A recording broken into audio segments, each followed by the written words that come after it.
Polity का video भेजा था, पॉलिटी का वीडियो मैंने भेजा होगा आपको 2 ठो, देख लिए थे वीडियो। ठीक है, तो एक कॉपी पॉलिटी का बना के सेपरेट रख लीजिएगा। कॉपी रखना है पॉलिटी का अलग से, उस पे अपना जो काम है वो करना है, ठीक है ना।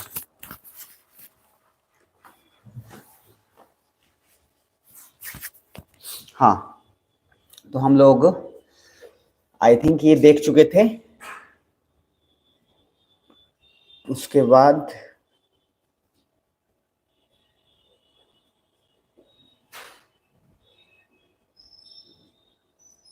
टू डी शायद देखना था आई थिंक। नहीं नहीं, बी और सी साथ में है शायद, डी अलग होगा। ये वाला मैंने आप लोग को नहीं बताया होगा, है ना, ये वाला बताना है।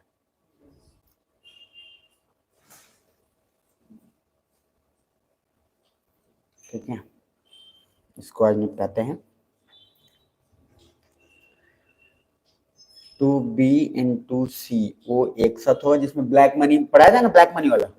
हाँ, ब्लैक मनी ये 15 फाइनेंस कमीशन वाला ये हो गया। और उसके बाद आपका रेट्रोस्पेक्टिव बताया था, वोडाफोन वाला सब, रेट्रोस्पेक्टिव वोडाफोन वाला, ग्लोबल मिनिमम टैक्स, हाँ बता दिया हूँ, ये वाला हो गया, ठीक है ना। फिर ब्लैक मनी वाला पार्ट था। नेक्स्ट 2D, चलो नया स्टार्ट हो रहा है, ये भी ठीक ही है।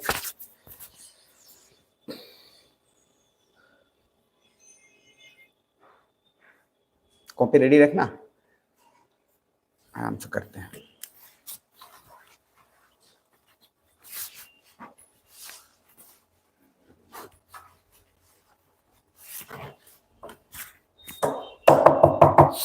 देखो, दुनिया जहां गया तेल लेने, अपना जो रूटीन है, अपना जो काम है वो करते रहना, बस बात खत्म। कौन पढ़ रहा है कौन नहीं पढ़ रहा है वो सबके चक्कर में पड़ेगा ही मत, क्योंकि कभी कभी आदमी अलग अलग लेवल पे प्रभावित होता है किसी से, कि वो ये नहीं कर रहा है तो इससे कर लेते, ये सब बिल्कुल नहीं है। दम अपना अपना एक रिदम, जैसे होता है ना, सांड, सांड को पता नहीं है, कुछ लोगों को पता नहीं है सुबह 10 बजे उठना है, 12 बजे उठना है, 12 बजे उठेंगे, पिज्जा खा लेंगे, फिर सो जाएंगे, फिर कभी मन होगा तो पढ़ लेंगे, बिल्कुल नहीं।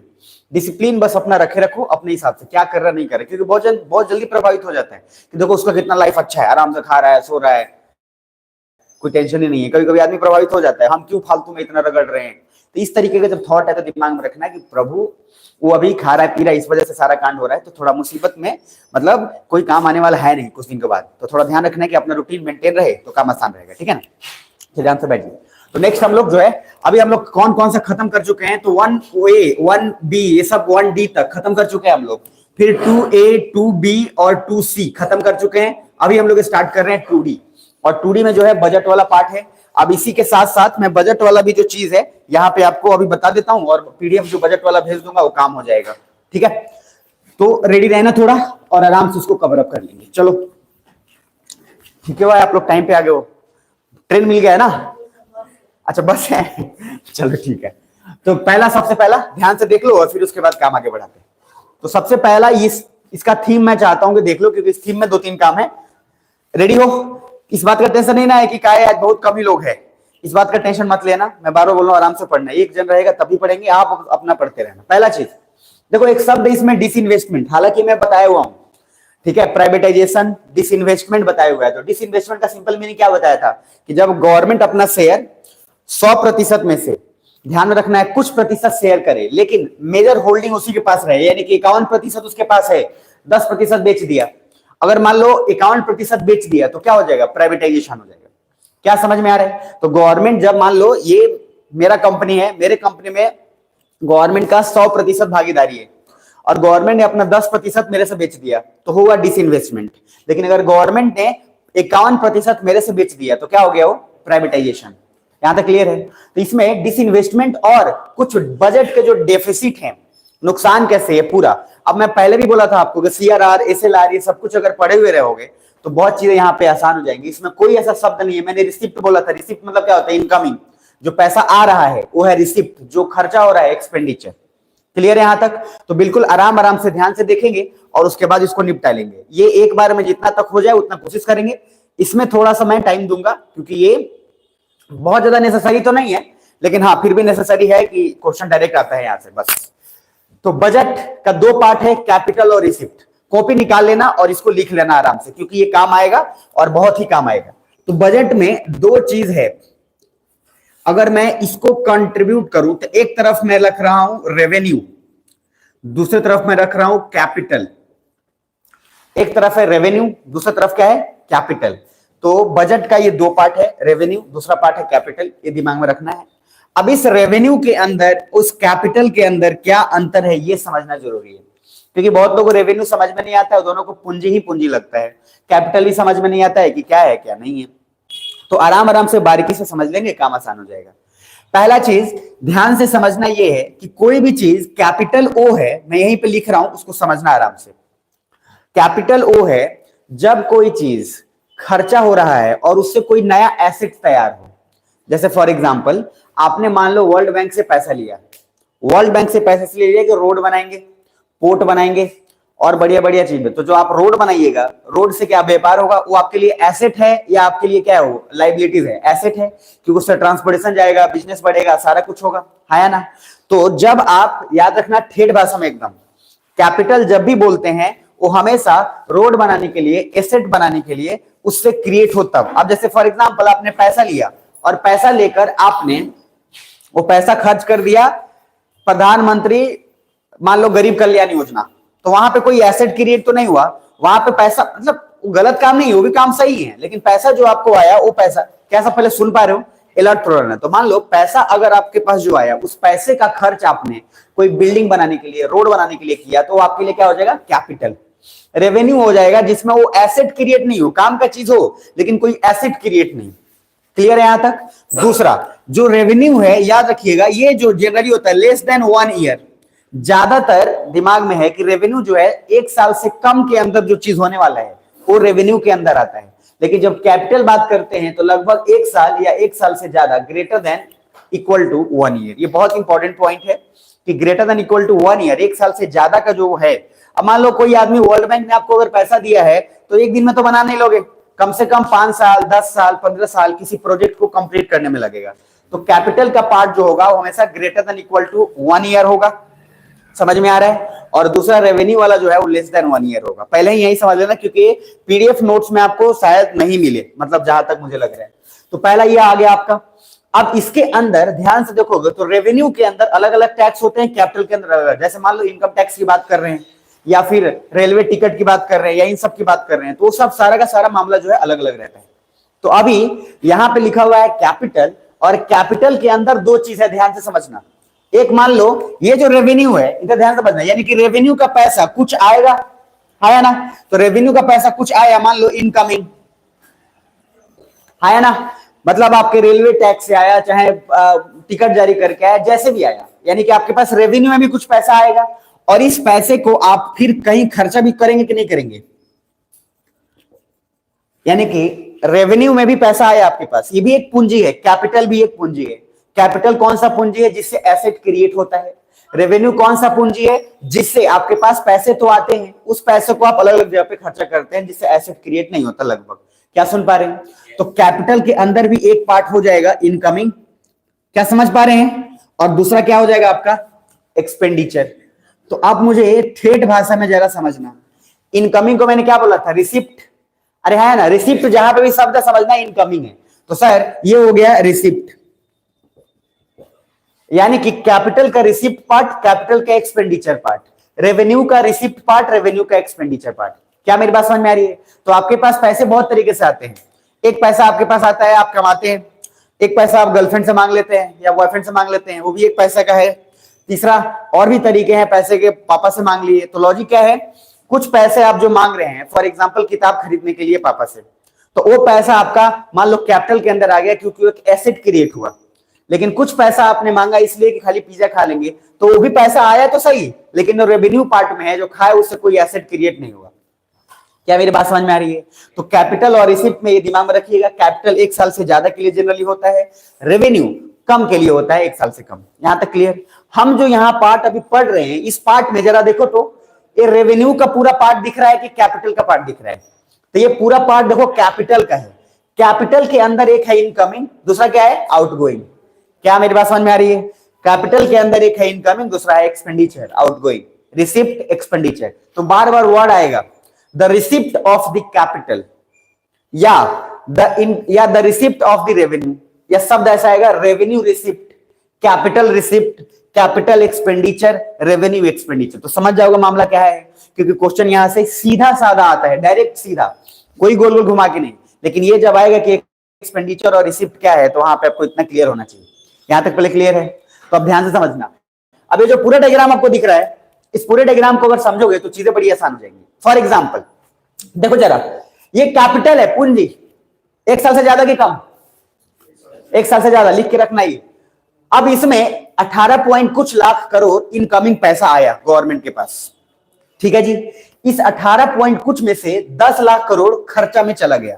क्या क्या चला गया जरा देखो, इंफ्रास्ट्रक्चर बनाने में, मशीन खरीदने में, एसेट खरीदने में। तो क्या कैपिटल हुआ कि रेवेन्यू हुआ? कैपिटल हुआ।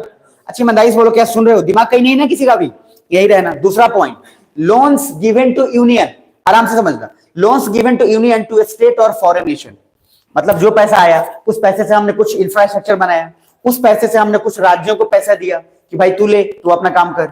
दूसरा, हमने फॉरेन नेशंस को भी पैसे दिए। तीसरा, investment by the government in share और बॉन्ड। चौथा, यूनियन रिपेइंग लोन प्रिंसिपल। अब यहां पॉइंट समझना, हमने अगर किसी से कर्जा लिया है तो उसका मूलधन और उसका ब्याज दोनों चुकाना होगा कि खाली मूलधन चुकाना होगा? दोनों भाई, मूलधन प्लस ब्याज। आप किसी से लेते हैं तो उसका मूलधन प्लस ब्याज दोनों चुकाएंगे। तो जा ध्यान से समझना, कभी कभी क्या होता है कि गवर्नमेंट ने क्या किया, जो पैसा उसके पास आया वो कहता है कि ब्याज हम चुकाएंगे, चलो ठीक है, उससे अच्छा बात है कि जो हम मूलधन तुमसे लिए थे, फॉर एग्जांपल 1 लाख लिए थे, मेरे पास पैसा अचानक से हेवी अमाउंट में आया, मैंने आपको 1 लाख डायरेक्टली दे दिया, और 1 लाख देने का मतलब मैंने क्या किया, आपका जो मूलधन था वो मैंने चुका दिया। क्या मेरी बात समझ में आ रही है? अब मूलधन चुका दिया तो जो ब्याज वाला मैटर है, अब ब्याज वाला में नियम होता है ना कि हर महीने महीने या 6 महीने पे, क्वार्टरली या सालाना होता है, तो कम से कम जो ब्याज अगर हम उसके बाद चुकाएंगे तो अमाउंट तो अब कम हो गया। जब प्रिंसिपल अमाउंट कम होगा तो ब्याज ज्यादा की कम हो जाएगा। भाई पहले हम 10 लाख आपसे लिए थे, समझ में आ रहा है, 10 लाख पे ब्याज लग रहा था, हमने क्या बोला, एक काम करते हैं, 10 लाख का ब्याज अगर हम 5 साल में चुकाते तो इतना रुपया होता, तो हम आपका प्रिंसिपल अमाउंट चुका देते हैं, 10 लाख जो आपसे लिए थे, उस पे जो ब्याज चल रहा है, क्योंकि हमने टाइम लिया आपसे 1 साल 2 साल 4 साल का, वो ब्याज कम हो गया कि ज्यादा हो गया? कम ही है। और वो ब्याज इतना पता है कि हाँ, जैसे फिक्स टेन्योर का होता है कि 10 साल बाद इतना रुपया आपको देना है, तो ब्याज के लिए हम लोग छोड़ देते हैं। याद रखना एक बात, जब हम कैपिटल के पैसे जो मेरे पास जमा हो गए, उस पैसे से हम इंटरेस्ट पे नहीं कर रहे हैं, बल्कि हम उस पैसे से प्रिंसिपल पे कर रहे हैं। समझ में आ रहा है? तो लॉजिक समझ में आ रहा है कि नहीं समझ में आ रहा है? तो ध्यान में क्या रखना, याद रहे तो ठीक है, नहीं तो एक ही बात याद रखना कि हम कैपिटल के पैसे से हम क्या कर रहे हैं, प्रिंसिपल अमाउंट पे कर रहे हैं कि इंटरेस्ट पे कर रहे हैं? प्रिंसिपल अमाउंट पे कर रहे हैं। क्या मेरी बात समझ में आ रही है? ध्यान से इस डायग्राम को समझ लो। देखो, इसमें थोड़ा सा आपको बारीकी लगेगा, थोड़े से 1-2 छोटे मोटे फॉर्मूले भी आएंगे, इसीलिए बार बार वीडियो देखने के अलावा इसको कॉपी में खुद से लिखना पड़ेगा, इस खाली थीम को, 8-10 पेज को, क्योंकि यहां से क्वेश्चन अभी मैं दिखाऊंगा एकदम आसान आता है, बस वो खाली क्या करता है, शब्दों में लिख देता है। क्या लिखेगा? The difference between the capital expenditure to the difference between the revenue expenditure is equal to what. अब इतना ना लंबा खींच जाता है कि लोग उसको छोड़ देता है शब्दों में, और जबकि क्वेश्चन है बहुत आसान। क्या समझ में आ रहा है? तो थोड़ा ध्यान रखना। इधर देखो, हम अभी क्या पढ़ रहे हैं, कैपिटल पढ़ रहे हैं कि रेवेन्यू पढ़ रहे हैं? कैपिटल। कैपिटल 1 साल से ज्यादा के कम? ज्यादा। कैपिटल के अंदर सरकार के पास मान लो 18 लाख करोड़ आ है, खर्चा आउटगोइंग कितना गया? 10 लाख। किस चीज में गया? इस चीज में गया। क्या यहां तक समझ में आया? अब ये जो इनकमिंग आया, ध्यान से समझना, इसको थोड़ा समझो। इसमें से भी कुछ पैसा ऐसा होगा जो सरकार ने कर्जा लिया होगा। भाई 18 लाख करोड़ आया तो वर्ल्ड बैंक से लिया होगा, चाहे अमेरिका से लिया होगा, चाहे किसी से लिया होगा। क्या सुन पा रहे हैं? तो उसमें है डेप्ट। डेप्ट मतलब क्या है? कर्जा। यानी कि कर्जा कितना है? 17 पॉइंट समथिंग। यानी कि 18 लाख जो पैसा आया उसमें से 17 लाख सरकार ने कर्जा लिया है। 17 लाख क्या लिया? कर्जा। क्या सुन पा रहे हो? और वो 17 लाख कर्जा कैसे है इसको समझो। इसमें दोनों इंक्लूडेड है। इधर इंटरनल जो आया रुपया 17 लाख करोड़, इंटरनल मतलब क्या है? आरबीआई ने बैंकों से पैसा लिया, गवर्नमेंट सिक्योरिटी देकर, गवर्नमेंट ने जीसेक डाउनलोड करके, गवर्नमेंट ने और सारी चीजों कर पैसा लिया, घर के अंदर से ही, देश में से ही, सारे राज्यों से पैसा लिया। क्या यहां तक क्लियर है? दूसरा, अब दूसरा पैसा एक्सटर्नल 22,000 करोड़, यानी कि सरकार ने अंदर से पैसा लिया, वो आरबीआई से मान लो मांग लिया, वो हो गया 17 लाख करोड़। और सरकार ने जो पैसा बाहर से लिया उस पैसे को, मतलब लॉजिकली हम बोल रहे हैं एक्सटर्नल सोर्स। थोड़ा अलर्ट रख के समझ लेना।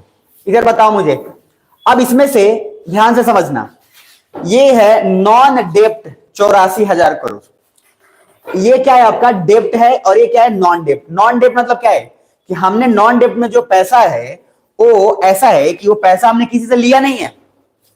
अरे भाई आपको मैं बोलूं कि सालाना कितना कमा लेते हो, आप बोला कि सर सालाना 15 करोड़ कमाते हैं। ठीक, 15 करोड़ में से आपने बोला कि सर 15 करोड़ में से जो मेरा पैसा आता है उसमें से कुछ करोड़ हमने लोन लिया हुआ है। ठीक, कहां से लिया हुआ है, घर के अंदर से। कुछ करोड़ हमने लिया हुआ है जो हमने अमेरिका से ले लिया हुआ है। ठीक है, और कुछ करोड़ जो मुझे रुपया है वो मेरी संपत्ति बेचने के बाद या मेरी जो कंपनी थी उसमें शेयर उसका बेचने के बाद पैसा आया।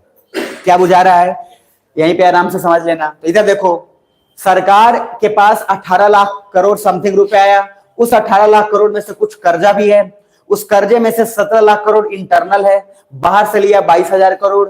कुछ ऐसे भी तो हैं जो कर्जा नहीं है। क्या, तो पहला डिसइन्वेस्टमेंट किया सरकार ने। अपना ओएनजीसी कंपनी था जिसमें गवर्नमेंट का मेजोरिटी था, उसको अपना कुछ शेयर बेच दिया। तो बताओ, मेरा घर था, हम घर का कुछ शेयर बेच दिए तो पैसा मेरे पास आया। तो कर्जा वाला है कि मेरे पास अपना पैसा है, अपना पैसा है। तो ये पैसा जो आया डिसइन्वेस्टमेंट से आया। दूसरा, लोन रिकवरी से कुछ पैसा आया, जो लोन सरकार भी तो दिया था, आरबीआई ने भी तो दिया था। तो सरकार ने जो लोन दिया था उस लोन रिकवरी से पैसा आया, जो लोग लोन लिए थे। मेरी बात समझ में आ रही है। तो ओवरऑल अगर ध्यान से देखोगे तो कैपिटल का इनकमिंग पार्ट ये पूरा हो गया। मतलब क्या, अगर मैं बोलूं कैपिटल का डेप्ट, ठीक है, तो मैं ये बोल सकता हूं क्या, ध्यान से समझना, कैपिटल डेप्ट रिसिप्ट, कैपिटल डेप्ट रिसिप्ट, ये भी है कैपिटल डेप्ट रिसिप्ट, ये भी है क्योंकि पैसा तो हमारे पास आ ही रहा है और डेप्ट में आ रहा है, कर्ज, क्योंकि हमको आज नहीं तो कल चुकाना पड़ेगा, है ना। और जब हम बोले कैपिटल नॉन डेप्ट रिसिप्ट तो क्या हो जाएगा, डिसइन्वेस्टमेंट या लोन रिकवरी। किसको तो क्लियर, हाथ खड़े करो। तो लॉजिक सिंपल सा है, ध्यान से समझना, जो बोल रहा हूं इजी से मामला समझ में आ जाएगा। ये आपके घर के खर्चे की तरह है। आपका पैसा था, आपने 18 लाख करोड़ रुपया लिया, आप उसमें से कुछ पैसा कर्जा लिए थे घर के अंदर, कुछ पैसा बाहर लोगों से लिए, कुछ पैसा आपने अपना घर गिरवी रख के या अपना जमीन थोड़ा बेच के उससे अपना रिकवर कर लिया। क्लियर है। आपने जो पैसा लिया था उस पैसे में से 10 लाख करोड़ आपने खर्चा कर दिया। 10 लाख करोड़ आपने कहां खर्चा किया, तो रोड बनाया, मशीन लिया, ये सारा कुछ लोन्स और दूसरे को भी दिया, शेयर बॉन्ड में खर्चा किया, और कुछ और जो आपने ब्याज जो आपने दूसरे से बाहर से जो प्रिंसिपल अमाउंट पहले दिया था। अब जैसे मैंने बोला कि बीजेपी बोलती है कि कांग्रेस पहले ही इतना ज्यादा पैसा लेके रखा हुआ है, तो कांग्रेस को जो पैसा इतना लोन लिया हुआ है कि उसका इंटरेस्ट रेट और प्रिंसिपल अमाउंट चुकाते चुकाते बीजेपी को परेशान हो जाती है। क्या मेरी बात समझ में आ रही है। तो फिर लास्ट बार बोल रहा हूं, ये बस एक बार समझ डाला तो ठीक है, नहीं तो फिर उसके बाद वीडियो बार बार देखना है। समझ में आ रहा है, सुन पा रहे हो। चलो तो नेक्स्ट लास्ट बार रिपीट कर देता हूं। पहला, बजट। बजट में दो पार्ट होते हैं, रेवेन्यू, कैपिटल।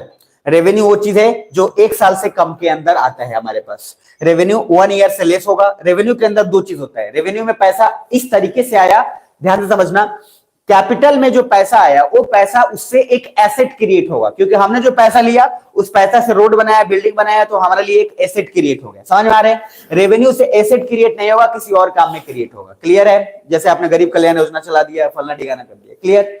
दूसरा, अब रेवेन्यू के अंदर भी इनकमिंग, रेवेन्यू के अंदर भी एक्सपेंडिचर, मतलब जो पैसा रेवेन्यू में आया उसका भी कुछ खर्चा किए, कुछ बाहर रखे, कुछ ऐसा किया। कैपिटल के अंदर भी कुछ आपने खर्चा किया, कुछ बाहर किया। क्लियर है यहां तक, मतलब कुछ इनकमिंग, कुछ अब।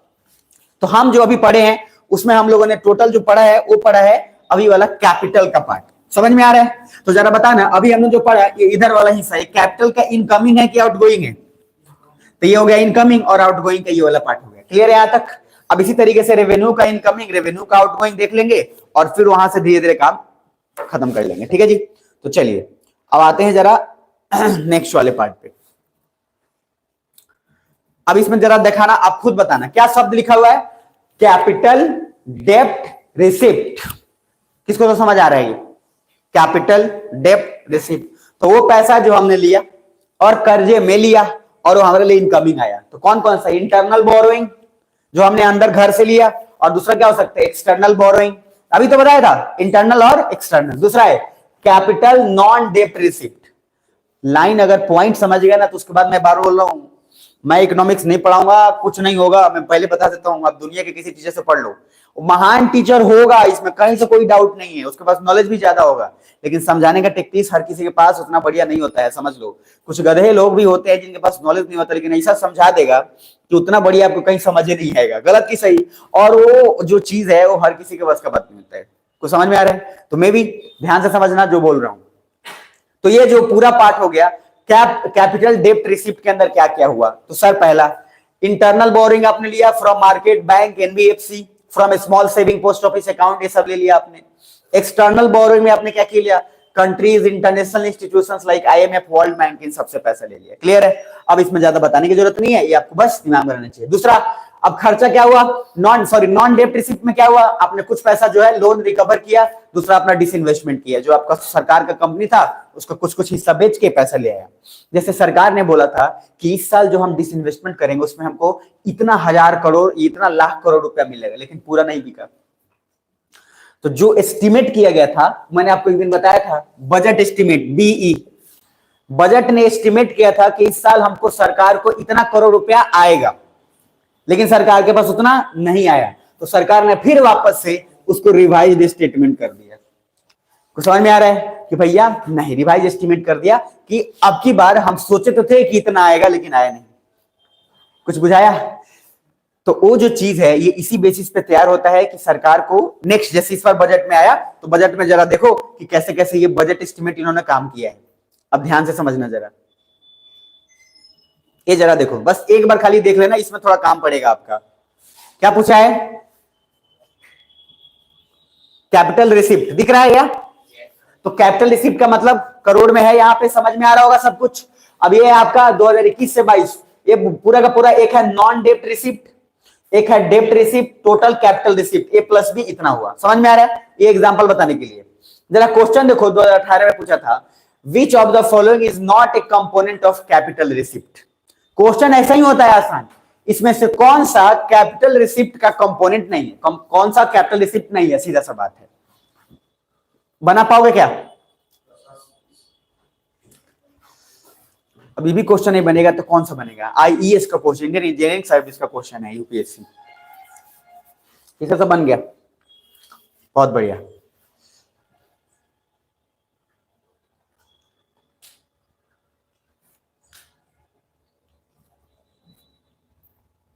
बन गया?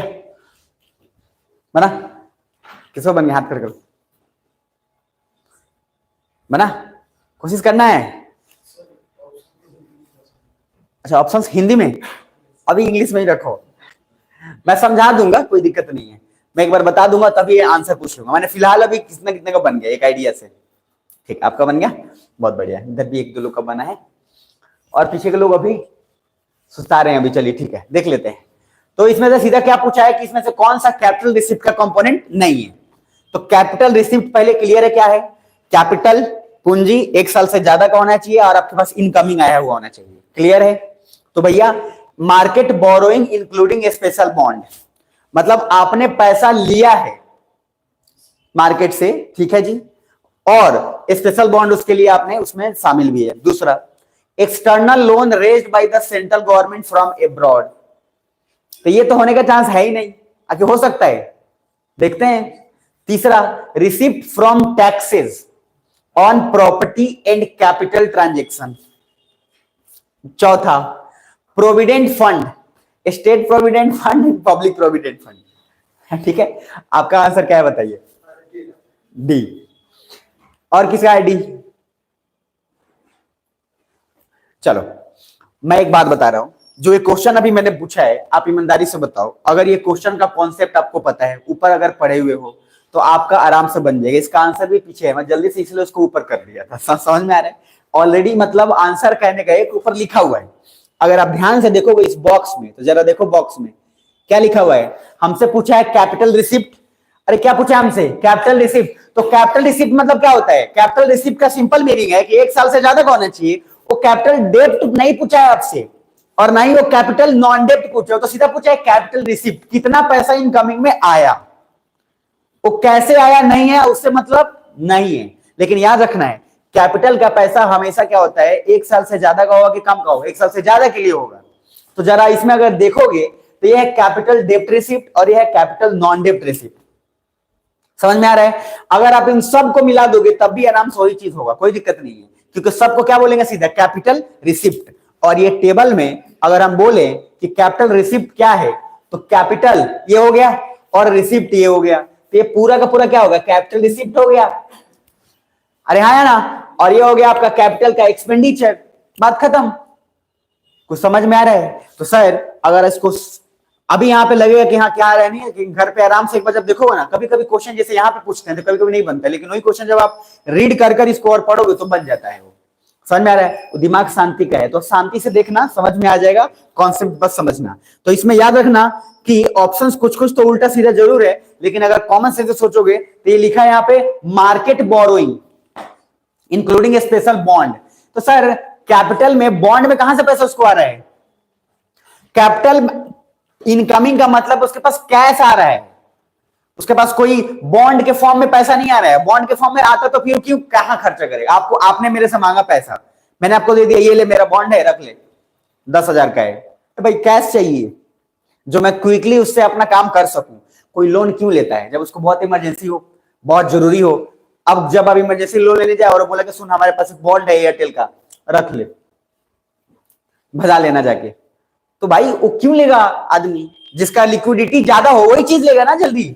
लिक्विडिटी बढ़ाया था ना, तो लिक्विडिटी जिसका ज्यादा होगा वो चीज जल्दी लेगा। कर्जा में आदमी, हॉस्पिटल में आदमी मर रहा है और बोले क्या ये ले बॉन्ड ले, अरे बॉन्ड भजाएगा फिर बेचेगा फिर क्या करेगा, तो आदमी मर जाएगा भजाने के चक्कर में।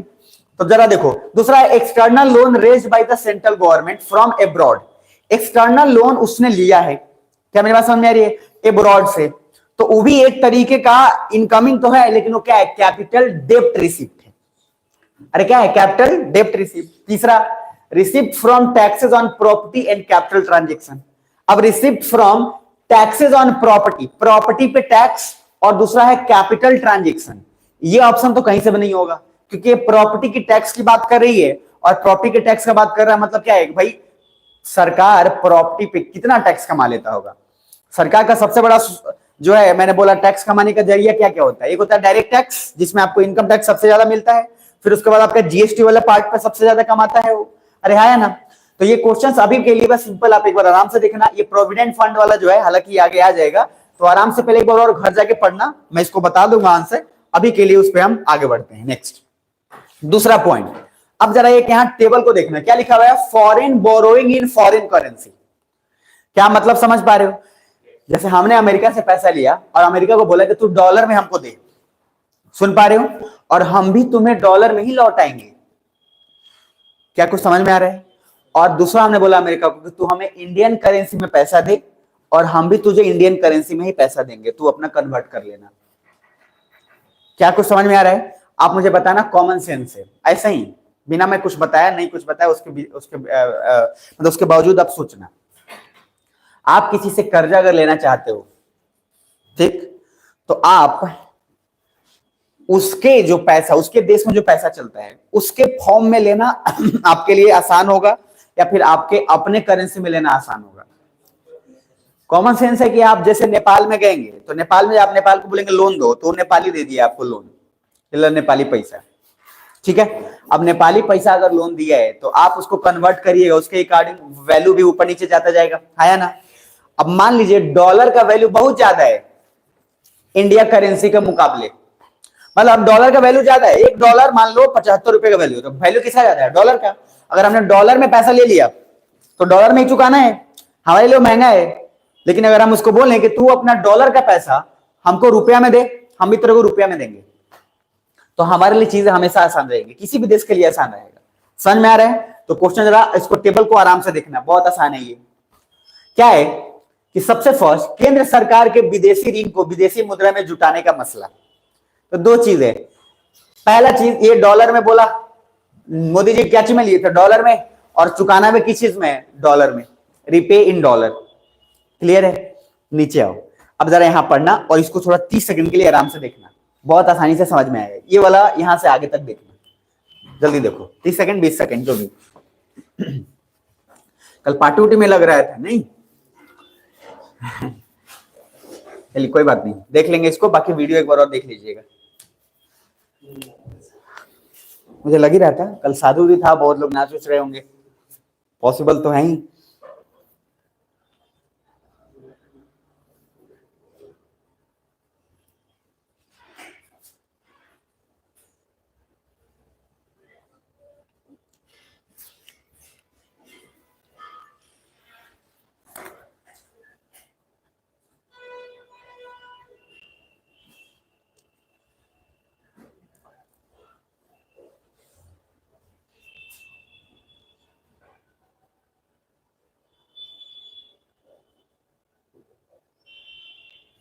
हो गया, कुछ समझ आया क्या?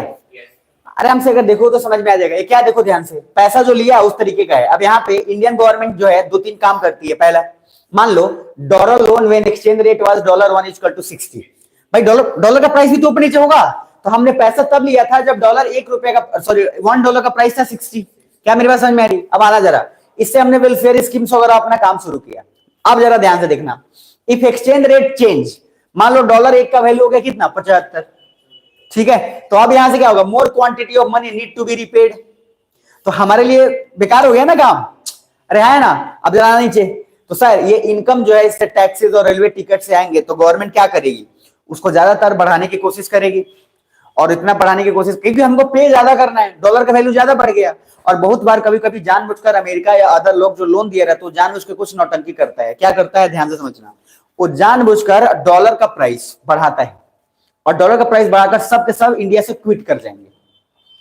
अब इंडिया से क्विट कर जाएंगे अपना शेयर बेच के। जैसे मान लो 4000 में शेयर खरीदा था, अब वो क्या कह रहा है कि नहीं मुझे इंडिया में मजा नहीं आ रहा है, वो भाग रहा है, कह रहा है 2000 में शेयर बेच देंगे। अब जितना लोग है अचानक से शेयर खरीदना शुरू किया, डिमांड उसका बढ़ गया, डिमांड बढ़ा, डॉलर का वैल्यू बढ़ गया, और डॉलर का वैल्यू बढ़ गया, उसी समय गवर्नमेंट डिमांड कर देगी कि हमको अभी पैसे का, मतलब वो तो एग्रीमेंट चलता है, ठीक है, लेकिन फिर भी कि हमारे XYZ इमरजेंसी क्राइसिस है, दे दो पैसा करके। क्या बुझा रहा है? तो सर फायदा इस बात में है कि अगर पैसा हमारे में ही मिले और हमारे में ही जाए तो चीजें आसान रहेंगी। लेकिन अगर डॉलर का वैल्यू अगर बढ़ जाए और घट जाए तो हमारे लिए भाई वो सारा एग्रीमेंट में रहता है कि हमको उतना चुकाना ही पड़ेगा, ठीक है जी। तो यहाँ पे एक बार हुआ था 19 में, in the full budget 2019, Nirmala Sitharaman announced India's sovereign external डेब्ट to GDP is among the lowest, approx 5%. The government would start raising a part of its borrowing program in external market, in external currency. चूंकि उस समय ऐसा हो गया था कि dollar का वैल्यू बहुत ज्यादा बढ़ गया था। अब आप सोचो, जब डॉलर का वैल्यू बहुत ज्यादा बढ़ गया तो हम भी जब लेंगे तो डॉलर में ही लेंगे, अब हम रुपए में क्या लेंगे? भाई वैल्यू जिसका ज्यादा बढ़ा हुआ है था हम वही ले लेते हैं और वही तुमको चुकाएंगे। अब हम रुपए में लेते हैं तो फिर उस समय हमको नुकसान, अब फिर ज्यादा चुकाना पड़ेगा, तो इसीलिए वो किया गया था। अब इसमें जरा देखना, कुछ बातें फेवर में, कुछ बातें अगेंस्ट में। तो सीधा सा बात है, डोमेस्टिक मार्केट में crowding out of private corporate borrow will decline. ये जरा ध्यान से देखो, और ये जरा ध्यान से देखो, 30 सेकंड के लिए देखो, आराम से समझ में आ जाएगा। अगर हम पैसा लेते हैं डॉलर में और सधाते हैं डॉलर में तब भी, और पैसा अगर उसी का, और उसका नुकसान फिर क्या होगा, ये जरा देखिए।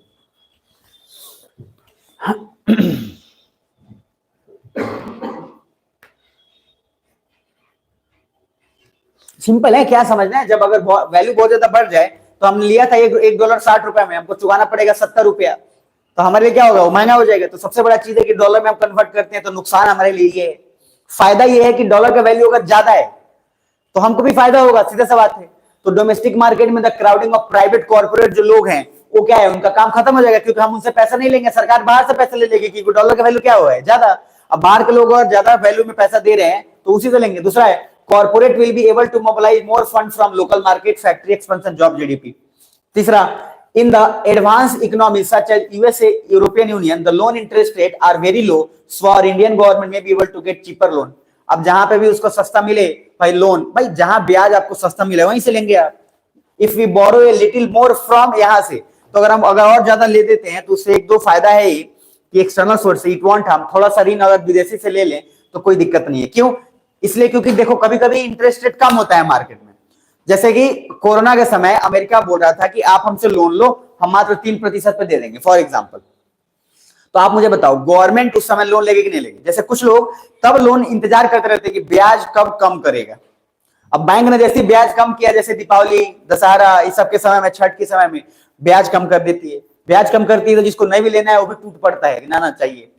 अरे कुछ बुझा रहे कि नहीं बुझा रहे? तो कुछ इंतजार में नहीं होते हैं, जैसे कि जब तक ऑफर नहीं आएगा तब तक नहीं खरीदेंगे, भाई इंतजार में रहते हैं कुछ लोग। कुछ लोगों को फोन खरीदना है, कुछ लोग आईफोन खरीदना है, 3,000 में रहते हैं कि कब आएगा नाइट सेल, फ्लिपकार्ट सेल या फलना डिगाना सेल। और उस सेल में जो है बहुत ज्यादा भाई गांव के लोग और ज्यादा खरीद लेते हैं उसमें। जैसे ही फ्लिपकार्ट सेल आता है, जो प्राइमरी सेल है, वो आप देखिएगा दनादन हर दिन आ रहा है फ्लिपकार्ट वाला। लोग परेशान है कि कितना सामान मंगा रहे हैं। हाँ है ना। तो लॉजिक क्या है, सेल का कॉन्सेप्ट ही इसलिए होता है कि जिस समय सेल आए उस समय जो लोग नहीं खरीदने वाले उसको भी मन में आ जाए कि हाँ खरीद लेंगे। कुछ समझ में आ रहा है। और इस वजह से जो है बिजनेस इस वजह से चलता है। तो लॉजिक है कि जिस समय लोन सस्ता होता है उस समय गवर्नमेंट थोड़ा ज्यादा ले लेती है, और ले लेती है कि भाई कोई दिक्कत नहीं है, कम ब्याज पे मिल रहा है, क्या दिक्कत है। उसके बाद फिर आगे देखेंगे अपना। क्लियर है यहां तक? आना जरा आप नेक्स्ट नीचे। तो नीचे आओगे तो कुछ कुछ और मिलेगा आपको कि सर भैया किससे लें, तो लेना उसी से जिससे हमको क्या मिले, लोन सस्ता मिले। तो फॉरेन में सस्ता मिल जाता है, उनसे ले लेंगे। अब इसके फेवर और अगेंस्ट जो है आपको उसमें दिया हुआ उससे ज्यादा समझ नहीं है। अब जरा यहां देखना, बजट का कैपिटल रिसिप्ट पार्ट और लिखा हुआ है क्या, डिसइन्वेस्टमेंट। ये क्या किसको तो समझ में आ रहा है, शब्द समझ में आ रहा है। पहले बजट का कैपिटल रिसिप्ट पार्ट, डिसइन्वेस्टमेंट की बात कर रहे हैं, कोई और नहीं। यानी कि बजट के अंदर अगर हम बोल रहे हैं कि कैपिटल रिसिप्ट जो इनकमिंग आया और इनकमिंग से फिर फर्दर आगे क्या हो रहा है, कैसे आया वो, डिसइन्वेस्टमेंट करके। मतलब हमें जो पैसा आया वो पैसा बेच के आया कि बाहर से आ गया, बेच के आया। मतलब गवर्नमेंट ने अपनी कंपनी के कुछ हिस्से बेच दिए। जैसे मान लो एलआईसी में गवर्नमेंट का, अच्छा एलआईसी पहले बताओ गवर्नमेंट का है प्राइवेट है? तो एलआईसी जो है 100% फुली गवर्नमेंट ऑथराइज्ड है। अच्छा पोस्ट ऑफिस प्राइवेट है कि गवर्नमेंट? पोस्ट ऑफिस गवर्नमेंट है। तो मान लीजिए पोस्ट ऑफिस अगर 100% केंद्र सरकार का है, उस 100% में से फॉर एग्जाम्पल मान लीजिए केंद्र ने 10% बेच दिया शेयर कि तू भी ले, तो इसको डिसइन्वेस्टमेंट बोलेंगे कि प्राइवेटाइजेशन बोलेंगे? डिसइन्वेस्टमेंट बोलेंगे, क्योंकि प्राइवेटाइजेशन तभी हो जाएगा जब उसका 51% शेयर जिसके पास मेजोरिटी रहेगा वही रहेगा। हाँ या ना। तो सरकार ने कुछ शेयर बेच दिया। और जैसे बहुत सारी कंपनी चल नहीं रही थी, फॉर एग्जांपल एयर इंडिया नहीं चल रही थी, एयर इंडिया बैठ गया था, एयर इंडिया को टाटा से बेच दिया कि चल तू ले जा। कमाल की बात यह है कि टाटा का ही एयर इंडिया बहुत पहले था जिस समय देश आजाद हुआ था, और जमशेद जी टाटा और उन लोगों को जवाहरलाल नेहरू ने बोला था कि इसको नेशनलाइज करेंगे। फिर इंदिरा गांधी के समय आते हैं तो उनको और नेशनलाइज कर देगा, राष्ट्रीयकृत, कि सारा गवर्नमेंट का होगा। कुछ समझ में आ रहा है। लेकिन फिर एक ऐसा आया कि वही चीज टाटा से ही बेचा गया। तो कहने का क्या है, सरकार जैसे बीएसएनएल है, सरकारी है कि प्राइवेट है? बीएसएनएल सरकारी है। अब कमाल की बात है, आप सोचोगे सर बीएसएनएल का टावर नहीं रहता है, फिर भी बीएसएनएल चल रहा है और धूमधाम से चल रहा है, और बीएसएनएल का एक अलग ही पहचान है। कुछ समझ में आ रहा है, अलग पहचान है। अब जैसे मान लो एयरटेल का कंपनी है, और वो बोल रहा है कि हम क्यों लगवाएंगे, मान लो अरुणाचल में, जहां पे मान लीजिए इतना एरिया में 10 किलोमीटर के एरिया में मान लीजिए 1000 लोग है, मुश्किल से 500 लोग है, तो वहां पर अपना टावर क्यों लगाएगा? क्योंकि उसको उतना फायदा ही नहीं है, तो क्यों लगाएगा जब तक कि गवर्नमेंट उसको कुछ ना दे। है ना। तो बीएसएनएल इसलिए तो गवर्नमेंट कंपनी है कि भैया गवर्नमेंट कंपनी का काम क्या है कि जहां पे कोई ना पहुंचे वहां पे गवर्नमेंट जाकर उसको देगी। तो वहां पे बीएसएनएल लगा के रखती है कि भैया जो नुकसान भरपाई हो हम सह रहे हैं। है ना। तो लॉजिक क्या है, ये जो पैसा आ रहा है वो कैसे आ रहा है, डिसइन्वेस्टमेंट करके या फिर प्राइवेटाइजेशन करके, डिसइन्वेस्टमेंट करके। तो पहला चीज, अगर मान लो सडनली प्राइवेटाइज कर दिया जाए पोस्ट ऑफिस को, पगला जाएंगे लोग। समझ में आ रहा है। कोई भी चीज जब प्राइवेटाइज होता है इतना आसान नहीं होता है, क्योंकि सरकारी कर्मचारी फिर बगावत कर देते हैं। आप समझ पा रहे हैं। आप जैसे टीचर लोग बोल दिए कि आज से सरकार के अंदर नहीं, आप प्राइवेट कर दिए। आपको लगता है कि लाठी डंडा, अभी तो सिर्फ सैलरी और ट्रांसफर में इतना ज्यादा हो रहा है, अगर बोल दिए कि प्राइवेट हो गए तो सर उसके बाद आप समझ पा रहे क्या होगा। अगर टीचर का अगर नौकरी प्राइवेटाइज कर दिया जाए, और प्राइवेटाइज मतलब समझ रहे हैं, फिर उतना स्ट्रिक्ट हो जाएगा कि आप गाँव भी नहीं कटवा सकते हैं आप। तो लॉजिक क्या है कि सर वो लोग और बवाल कर देंगे ज्यादा। तो जरा ध्यान से देखो, दो चीज है, डिपार्टमेंटल अंडरटेकिंग है, एक है स्टैट्यूटरी कॉर्पोरेशन, एक है गवर्नमेंट कंपनी। तो गवर्नमेंट कंपनी वो है जो गवर्नमेंट शेयर होल्डिंग जिसका 51% हो, उसको क्या गवर्नमेंट शेयर होल्डिंग है उसमें। मोर कोल इंडिया लिमिटेड, ये सारा कुछ है। अब हम ये बताने के लिए नहीं बैठे हैं, बस सिंपल आपको ये बता रहे हैं कि सरकार को पैसा आने का एक अलग सोर्स और अलग जरिया ये भी है। अब मुझे बताना, ये डिसइन्वेस्टमेंट नॉन डेप्ट कैपिटल रिसिप्ट है कि डेप्ट कैपिटल रिसिप्ट है? नॉन डेप्ट कैपिटल रिसिप्ट है। समझ में आ रहा है। दिमाग अलर्ट रखो तो समझ में आ जाएगा, क्योंकि इसके बदले हमको कुछ चुकाना उकाना नहीं है। अपने जमीन बेच के पैसा ले लिया, चुकाना थोड़ी ना है। ठीक है। तो ये एक बार इसका मेन हिस्सा देखना है। दूसरा एक है आपका पब्लिक सेक्टर यूनिट, यहां पे आपको मिलेगा एक सीपीएसई, पीएसयू वर्सेस सीपीयू और पीएसबी। देखो दो तीन शब्द होता है, एक होता है सेंट्रली स्पॉन्सर्ड स्कीम, ध्यान से समझना, सेंट्रली स्पॉन्सर्ड होता है, और दूसरा होता है सेंट्रल सेक्टर स्कीम। दोनों में फर्क है। स्पॉन्सर जानते हैं क्या होता है? मैच तो देखते होंगे कि इसका स्पॉन्सर ये है, कपिल शर्मा शो का स्पॉन्सर मान लो धोती छाप है या कुछ भी है। स्पॉन्सर्स जो होते हैं कि ब्रिटानिया स्पॉन्सर क्या होता है कि भैया आप कहीं खेलने गए, आपको जो भी जरूरत हो वहां का चीज पड़ेगा, उसका स्पॉन्सर हम करते हैं। जैसे भारत जो इंडियन क्रिकेट टीम है उसके टी शर्ट पे आपको ड्रीम 11 लिखा हुआ आएगा, तो ड्रीम 11 जो है लिखा हुआ आता है ना, तो ड्रीम 11 ने उसका क्या स्पॉन्सर किया है। ड्रीम 11 सारा वो टी शर्ट का पैसा जो भी खर्चा होगा वो सारा कुछ कौन देगा? ड्रीम 11। तो ड्रीम 11 का उसके बदले आपको जो प्रॉफिट कमाएगा सो अलग, लेकिन स्पॉन्सर कौन करेगा? ड्रीम 11। ध्यान से समझना, तो मेरे शब्दों पे ध्यान देना। सेंट्रली स्पॉन्सर्ड स्कीम का मतलब है सेंट्रल गवर्नमेंट उसमें 100% नहीं है, और जब बोले सेंट्रल सेक्टर स्कीम तो उसमें 100% सेंट्रल गवर्नमेंट है। फॉर एग्जांपल इंदिरा आवास आप लोग सुने हैं? इंदिरा आवास योजना, उसका नाम खैर चेंज करके प्रधानमंत्री आवास योजना कर दिया गया, वो अलग बात है। लेकिन इंदिरा आवास योजना जो है जिस तरीके से किया गया, उसमें दो तीन बात अगर ध्यान से समझेंगे तो चीजें थोड़ी सी आसान होंगी। पहला, उसमें बोला गया इंदिरा आवास योजना में कि क्या बोला गया? सबसे पहला कि प्रभु ऐसा है वो आदमी जिसका एक बीपीएल में हो या जिस तरीके का लेखा उसको पैसा मिलेगा। क्या सुन पा रहे ध्यान से? अरे है ना, तो बोलो। तो लॉजिक क्या है कि इंदिरा आवास में पूरी तरीके से सेंट्रल गवर्नमेंट पैसा दे रही है। फॉर एग्जाम्पल कि प्रधानमंत्री ने पूरा पैसा दिया कि जिसको 10 लाख चाहिए ले जा। लेकिन अब बोला कि अब के इसके बाद से इंदिरा आवास योजना चलेगा, लेकिन वो उसमें से राज्य को कुछ 40% हिस्सा देना पड़ेगा, 60% शेयर कौन देगा? Central government. तो जब कभी सेंट्रली स्पॉन्सर की बात करें उसमें केंद्र 100% नहीं होगा, जब हम सेंट्रल सेक्टर स्कीम बोले उसमें केंद्र 100% होगा। कुछ समझ में आ रहा है? इसी तरीके से यहाँ पे मेन कॉन्सेप्ट ये दिया हुआ है। अब जैसे पब्लिक सेक्टर यहाँ बैंक है पीएसबी, तो पब्लिक सेक्टर बैंक क्या है? जहां पे government has the majority share holding. मान लीजिए इंडियन बैंक गवर्नमेंट बैंक है या फिर प्राइवेट बैंक है? गवर्नमेंट बैंक है फॉर एग्जांपल। तो इंडियन बैंक गवर्नमेंट क्यों है? क्योंकि गवर्नमेंट का शेयर होल्डिंग कितना होगा? 51% से ज्यादा होगा। अरे है ना, 50 से ज्यादा होगा। अब जरा दूसरा, central public sector enterprise CPSE, ये लिख लेना, ये पूछता है। Registered in companies and act जो है 51% शेयर होल्डिंग ज्यादा होना चाहिए, जिसमें बोला गया है commonly known as government companies, the word CPSE is mainly used to denote government companies other than public sector bank। तो पब्लिक सेक्टर बैंक जो है वो डिफरेंट है, हम उसको अलग करने के लिए कंपनी, क्योंकि देखो बैंक एक कंपनी तो नहीं है लेकिन एक कंपनी की तरह काम तो करता ही है, तो हम इसीलिए जो है जब हम गवर्नमेंट बैंक बोलते हैं उसका मतलब अलग है, लेकिन हम गवर्नमेंट कंपनीज बोलते हैं उसका मतलब होता है सीपीएसई इंटरप्राइजेस। दूसरा, पब्लिक सेक्टर अंडरटेकिंग या इसको पीएसयू भी बोल रहे हैं, तो इसका मतलब है collective term for all the government companies owned by Indian government plus state government plus local bodies. तो जब भी हम कभी शब्द बोले पब्लिक सेक्टर अंडरटेकिंग, इसका मतलब सेंट्रल गवर्नमेंट, स्टेट गवर्नमेंट और लोकल बॉडी, जितना भी गवर्नमेंट का इनिशिएटिव है सबको मिलाकर बोलते हैं पब्लिक सेक्टर अंडरटेकिंग। फिर से बोल रहा हूं, जब हम सिर्फ एक चीज बोले पब्लिक सेक्टर बैंक, तो बैंक हो गया पूरी तरीके से कौन? गवर्नमेंट हो गया, मेजोरिटी शेयर होल्डिंग भी गवर्नमेंट का है। जब हम सीपीएसई बोले तो सिर्फ सेंट्रल का जो है पूरा का पूरा वो है, और उसमें भी गवर्नमेंट जो है क्या है? मेजोरिटी शेयर होल्डिंग है। लेकिन जब हम बोलते हैं पब्लिक सेक्टर अंडरटेकिंग तो इसमें दो चीज है कि सब कुछ मिलाकर जितना भी गवर्नमेंट का चीज है चाहे कुछ भी हो उन सबको मिलाकर हम बोल रहे हैं सीपीएसई। मतलब एक चीज ऐसा, आपका नाम है फॉर एग्जाम्पल राम खिलावन, आपके भाई का श्याम खिलावन, दोनों को मिला के अगर बोले तो उसका नाम हो गया लक्ष्मण खिलावन फॉर एग्जाम्पल। तो वैसा ही कुछ ये है कि एक अलग है उसमें गवर्नमेंट सबको मिला दो तो हो गया ये। तो इसमें क्या बताना जा रहा, पब्लिक सेक्टर अंडरटेकिंग में सिर्फ सेंट्रल गवर्नमेंट के कंपनीज को बोलेंगे या फिर सारे गवर्नमेंट के कंपनीज को मिलाकर सीपीएसई बोलते हैं, मतलब पब्लिक सेक्टर बोलते हैं। तो पब्लिक सेक्टर अंडरटेकिंग सभी को मिलाकर, चाहे वो गवर्नमेंट का अथॉरिटी लोकल बॉडीज का हो, चाहे राज्य सरकार का हो, चाहे केंद्र सरकार का हो, सबको मिलाकर अंडरटेकिंग में आ जाएगा।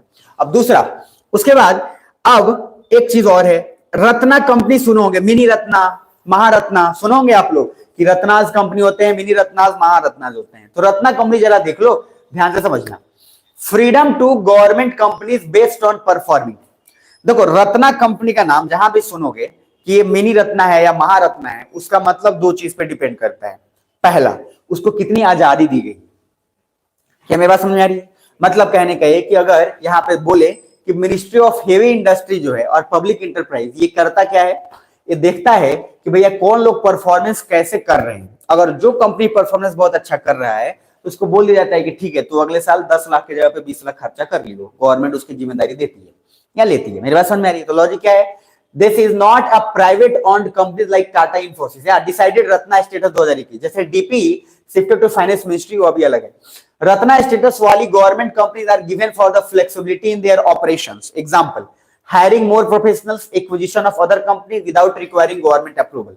जैसे गवर्नमेंट ने कंपनी बनाया और देखा कि कंपनी के लोग बहुत अच्छे काम कर रहे हैं, तो गवर्नमेंट उसको आदेश दे दिया कि सुन एक काम कर, तू खुद से ही फिर कुछ और लोग को बैठा ले। आप मुझे बताओ, एक राइट टू एजुकेशन बना, शिक्षा का अधिकार, सुने होंगे आप लोग, तो राइट टू एजुकेशन सबका है। उस राइट टू एजुकेशन के तहत जब वो कानून बना दिया गया, तो उस कानून में आप मुझे बताइए कि जब कानून बना उस समय स्टूडेंट अलग होगा, टीचर अलग होगा, मतलब स्टूडेंट्स अलग होंगे, कम होंगे, ज्यादा होंगे, टीचर भी कम होंगे, ज्यादा होंगे, है ना। लेकिन अब उस स्कूल में टीचर्स बढ़ गए, स्टूडेंट्स भी बढ़ गए, तो बेंच की संख्या बढ़ानी होगी कि नहीं बढ़ानी होगी? तो क्या अब हर छोटे छोटे चीज के लिए आप जाकर मोदी जी से पूछेंगे, या एक्ट बनाएंगे, या कानून पास कराएंगे, या फिर खुद आपको पावर खुद अंदर से दे दिया गया कि भाई देख तेरे को बना दिया, अब तुझे अगर किसी को हायर करना है, किसी टीचर को बेंच डेस्क चाहिए, तो तू खुद से नियम बना के लगा ले। अगर हर चीज के लिए बिल और एक्ट बनाएंगे तब तो हो गया काम। क्या मेरी बात समझ में आ रही है? तो सेम वही रत्ना कंपनी हमने बना दिया, और चूंकि वो आदमी अच्छा काम कर रहा है तो गवर्नमेंट से अब हर चीज के लिए अप्रूवल लेने की जरूरत नहीं। आपको लग रहा है कि एसी लगाना है, एसी लगा लीजिए। क्या समझ में आ रहा है? तो सर ये government approval for very small decision, अच्छा प्रदर्शन करने वाली सरकारी कंपनियों को अपनी कार्यनीति के लिए स्वतंत्रता देना, हर छोटी चीज के लिए सरकार से अनुमति लेना जरूरी नहीं है। क्या मेरी बात समझ में आ रही है? तो रत्ना कंपनी किस पे डिपेंड कर रहा है कि कितनी आजादी मिलेगी आपको, और आपका आजादी कैसे मिलेगा? आप अच्छा परफॉर्मेंस करिएगा तब, या बुरा करिएगा तब। यार कॉमन सेंस का बात है। घर में आपके पापा आपको आजादी कब देते हैं? जब आपका रिजल्ट अच्छा आएगा, तो बोलेंगे जो तनी खेल नाच किया जो। अरे आप समझ पा रहे हैं? अगर आपने रिजल्ट अच्छा दिया है तो आपको आजादी ज्यादा मिलेगा नहीं मिलेगा? रिजल्ट खराब दिया है तो आपको पता है उसके बाद क्या मिलेगा। आप समझ पा रहे हैं? गाली गलौज तो अलग होगा, उसके बाद पता नहीं क्या क्या चलेगा उसको अलग, है ना। करे घूमे घूमे जाते रहना। आप कभी फेल होंगे अगर, या 3rd डिवीजन आ गया, समझ में आ रहा है, तब गार्जियन का अप्रोच देखिएगा, घूमिया नहीं ससुरु घूमियन। ये जो आपका जो डायलॉग आता है ढकने रह गया, देखो उनकर बेटा बेटी के कर कुछ ना। आप सोच के देखो, इस लेवल पे कांड होता है कि आपको आजादी का कोई नहीं है। जहां बोलेगा खेलने जा रहे हैं, खेलवा तू बैठा अंदर। लेकिन अगर आप मान लीजिए उसी में से किसी भाई का रिजल्ट अच्छा है हुआ, बोले कि पापा खेले, हाँ तू जा। तो लॉजिक सेम रत्ना का यही है कि आजादी आपके परफॉर्मेंस से मिलता है, और नहीं तो भैया इसीलिए अब्दुल कलाम ने बड़ा अच्छा बात भी बोला था, उसी चीज को घुमा फिरा के, कि इल्म जितना ज्यादा होगा उतना ही ज्यादा आजादी होगी। आपके पास ज्ञान और नॉलेज जितना ज्यादा होगा, आपको हर कोई उतना ही आजादी। तो घर से अगर आप आजादी चाहते हैं तो आपको इल्म बढ़ाना पड़ेगा। इल्म मतलब होता है ज्ञान, नॉलेज। तो लॉजिक क्या है, इल्म बढ़ाओगे नहीं और सोचोगे कि हम आजाद, हम अपने हिसाब से काम करें, मेरा डिसीजन हो, घर में मेरी बात चले, ऐसा नहीं होता है। आपकी बात तब तक नहीं चलेगी जब तक आपके पास नॉलेज नहीं होगा, फाइनेंशियली आप कैपेबल नहीं होंगे। नहीं तो आप कितना भी चिल्लाते रहो ना, हमारा पापा का सारा ठीक कर दो 2 मिनट में। आप समझ पा रहे हैं?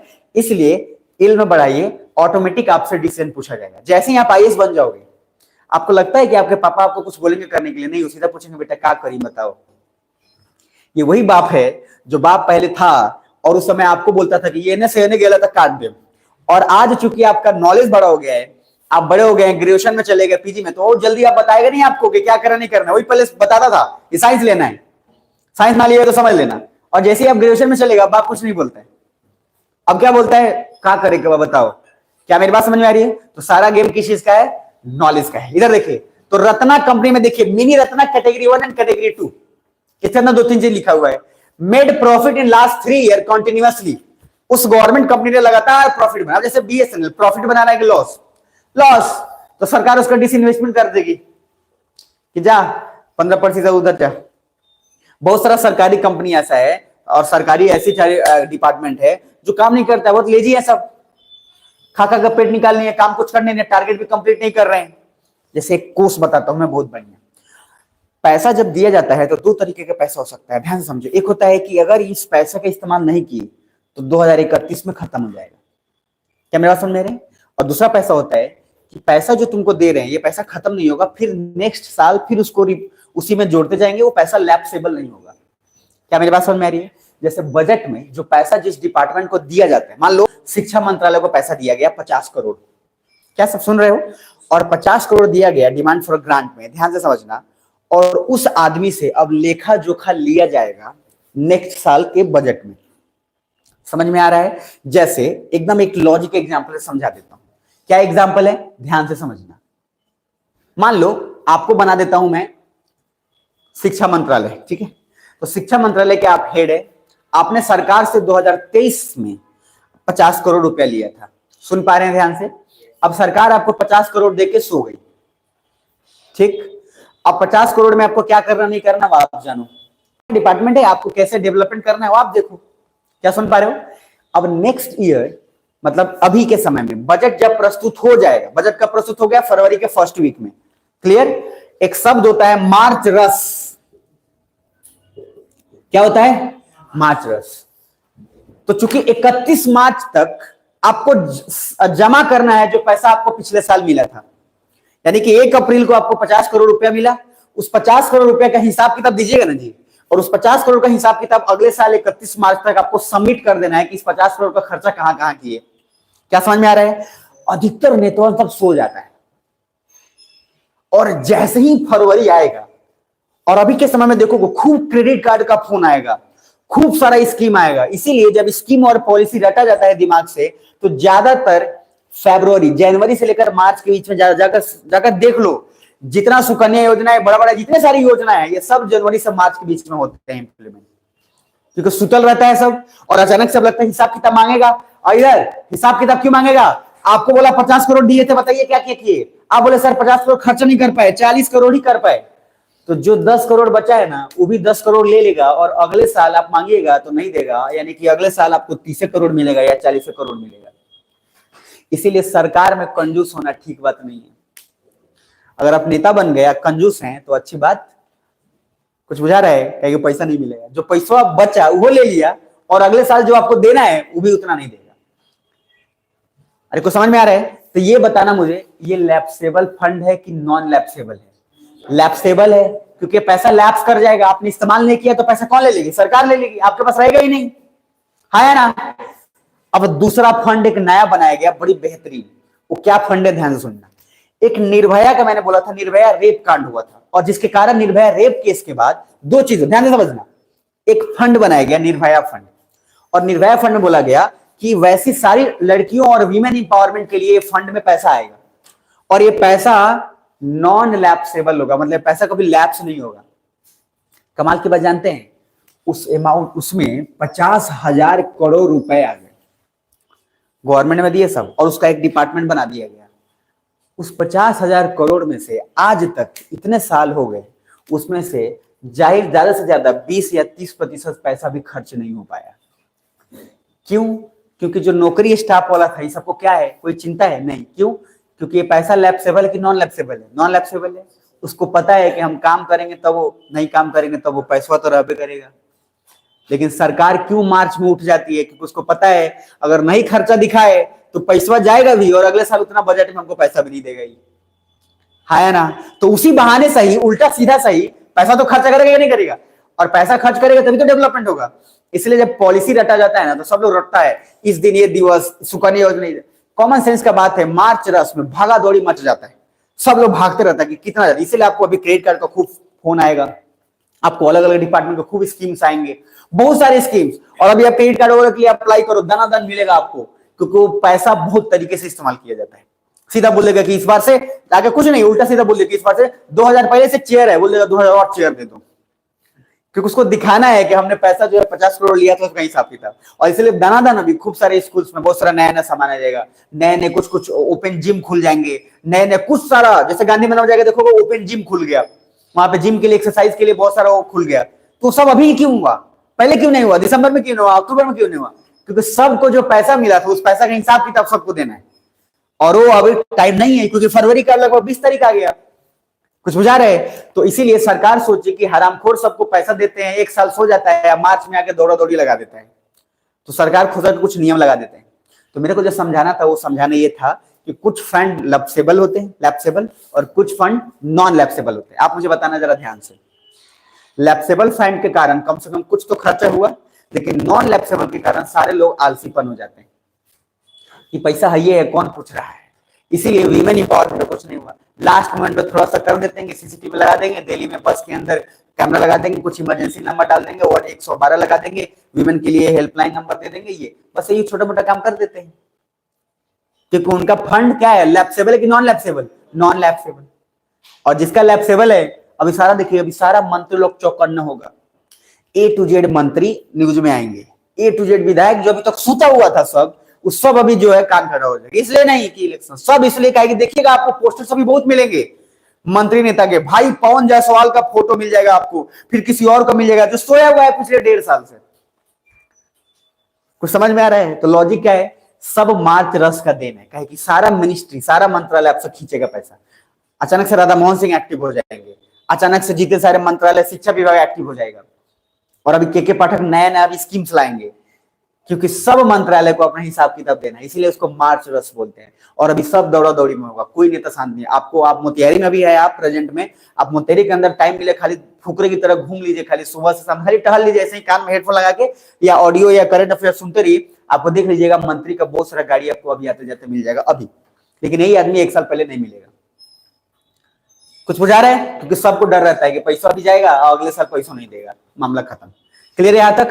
तो लैप्सेबल और नॉन लैप्सेबल फंड ध्यान से समझना। उसी तरीके से है मिनी रत्ना।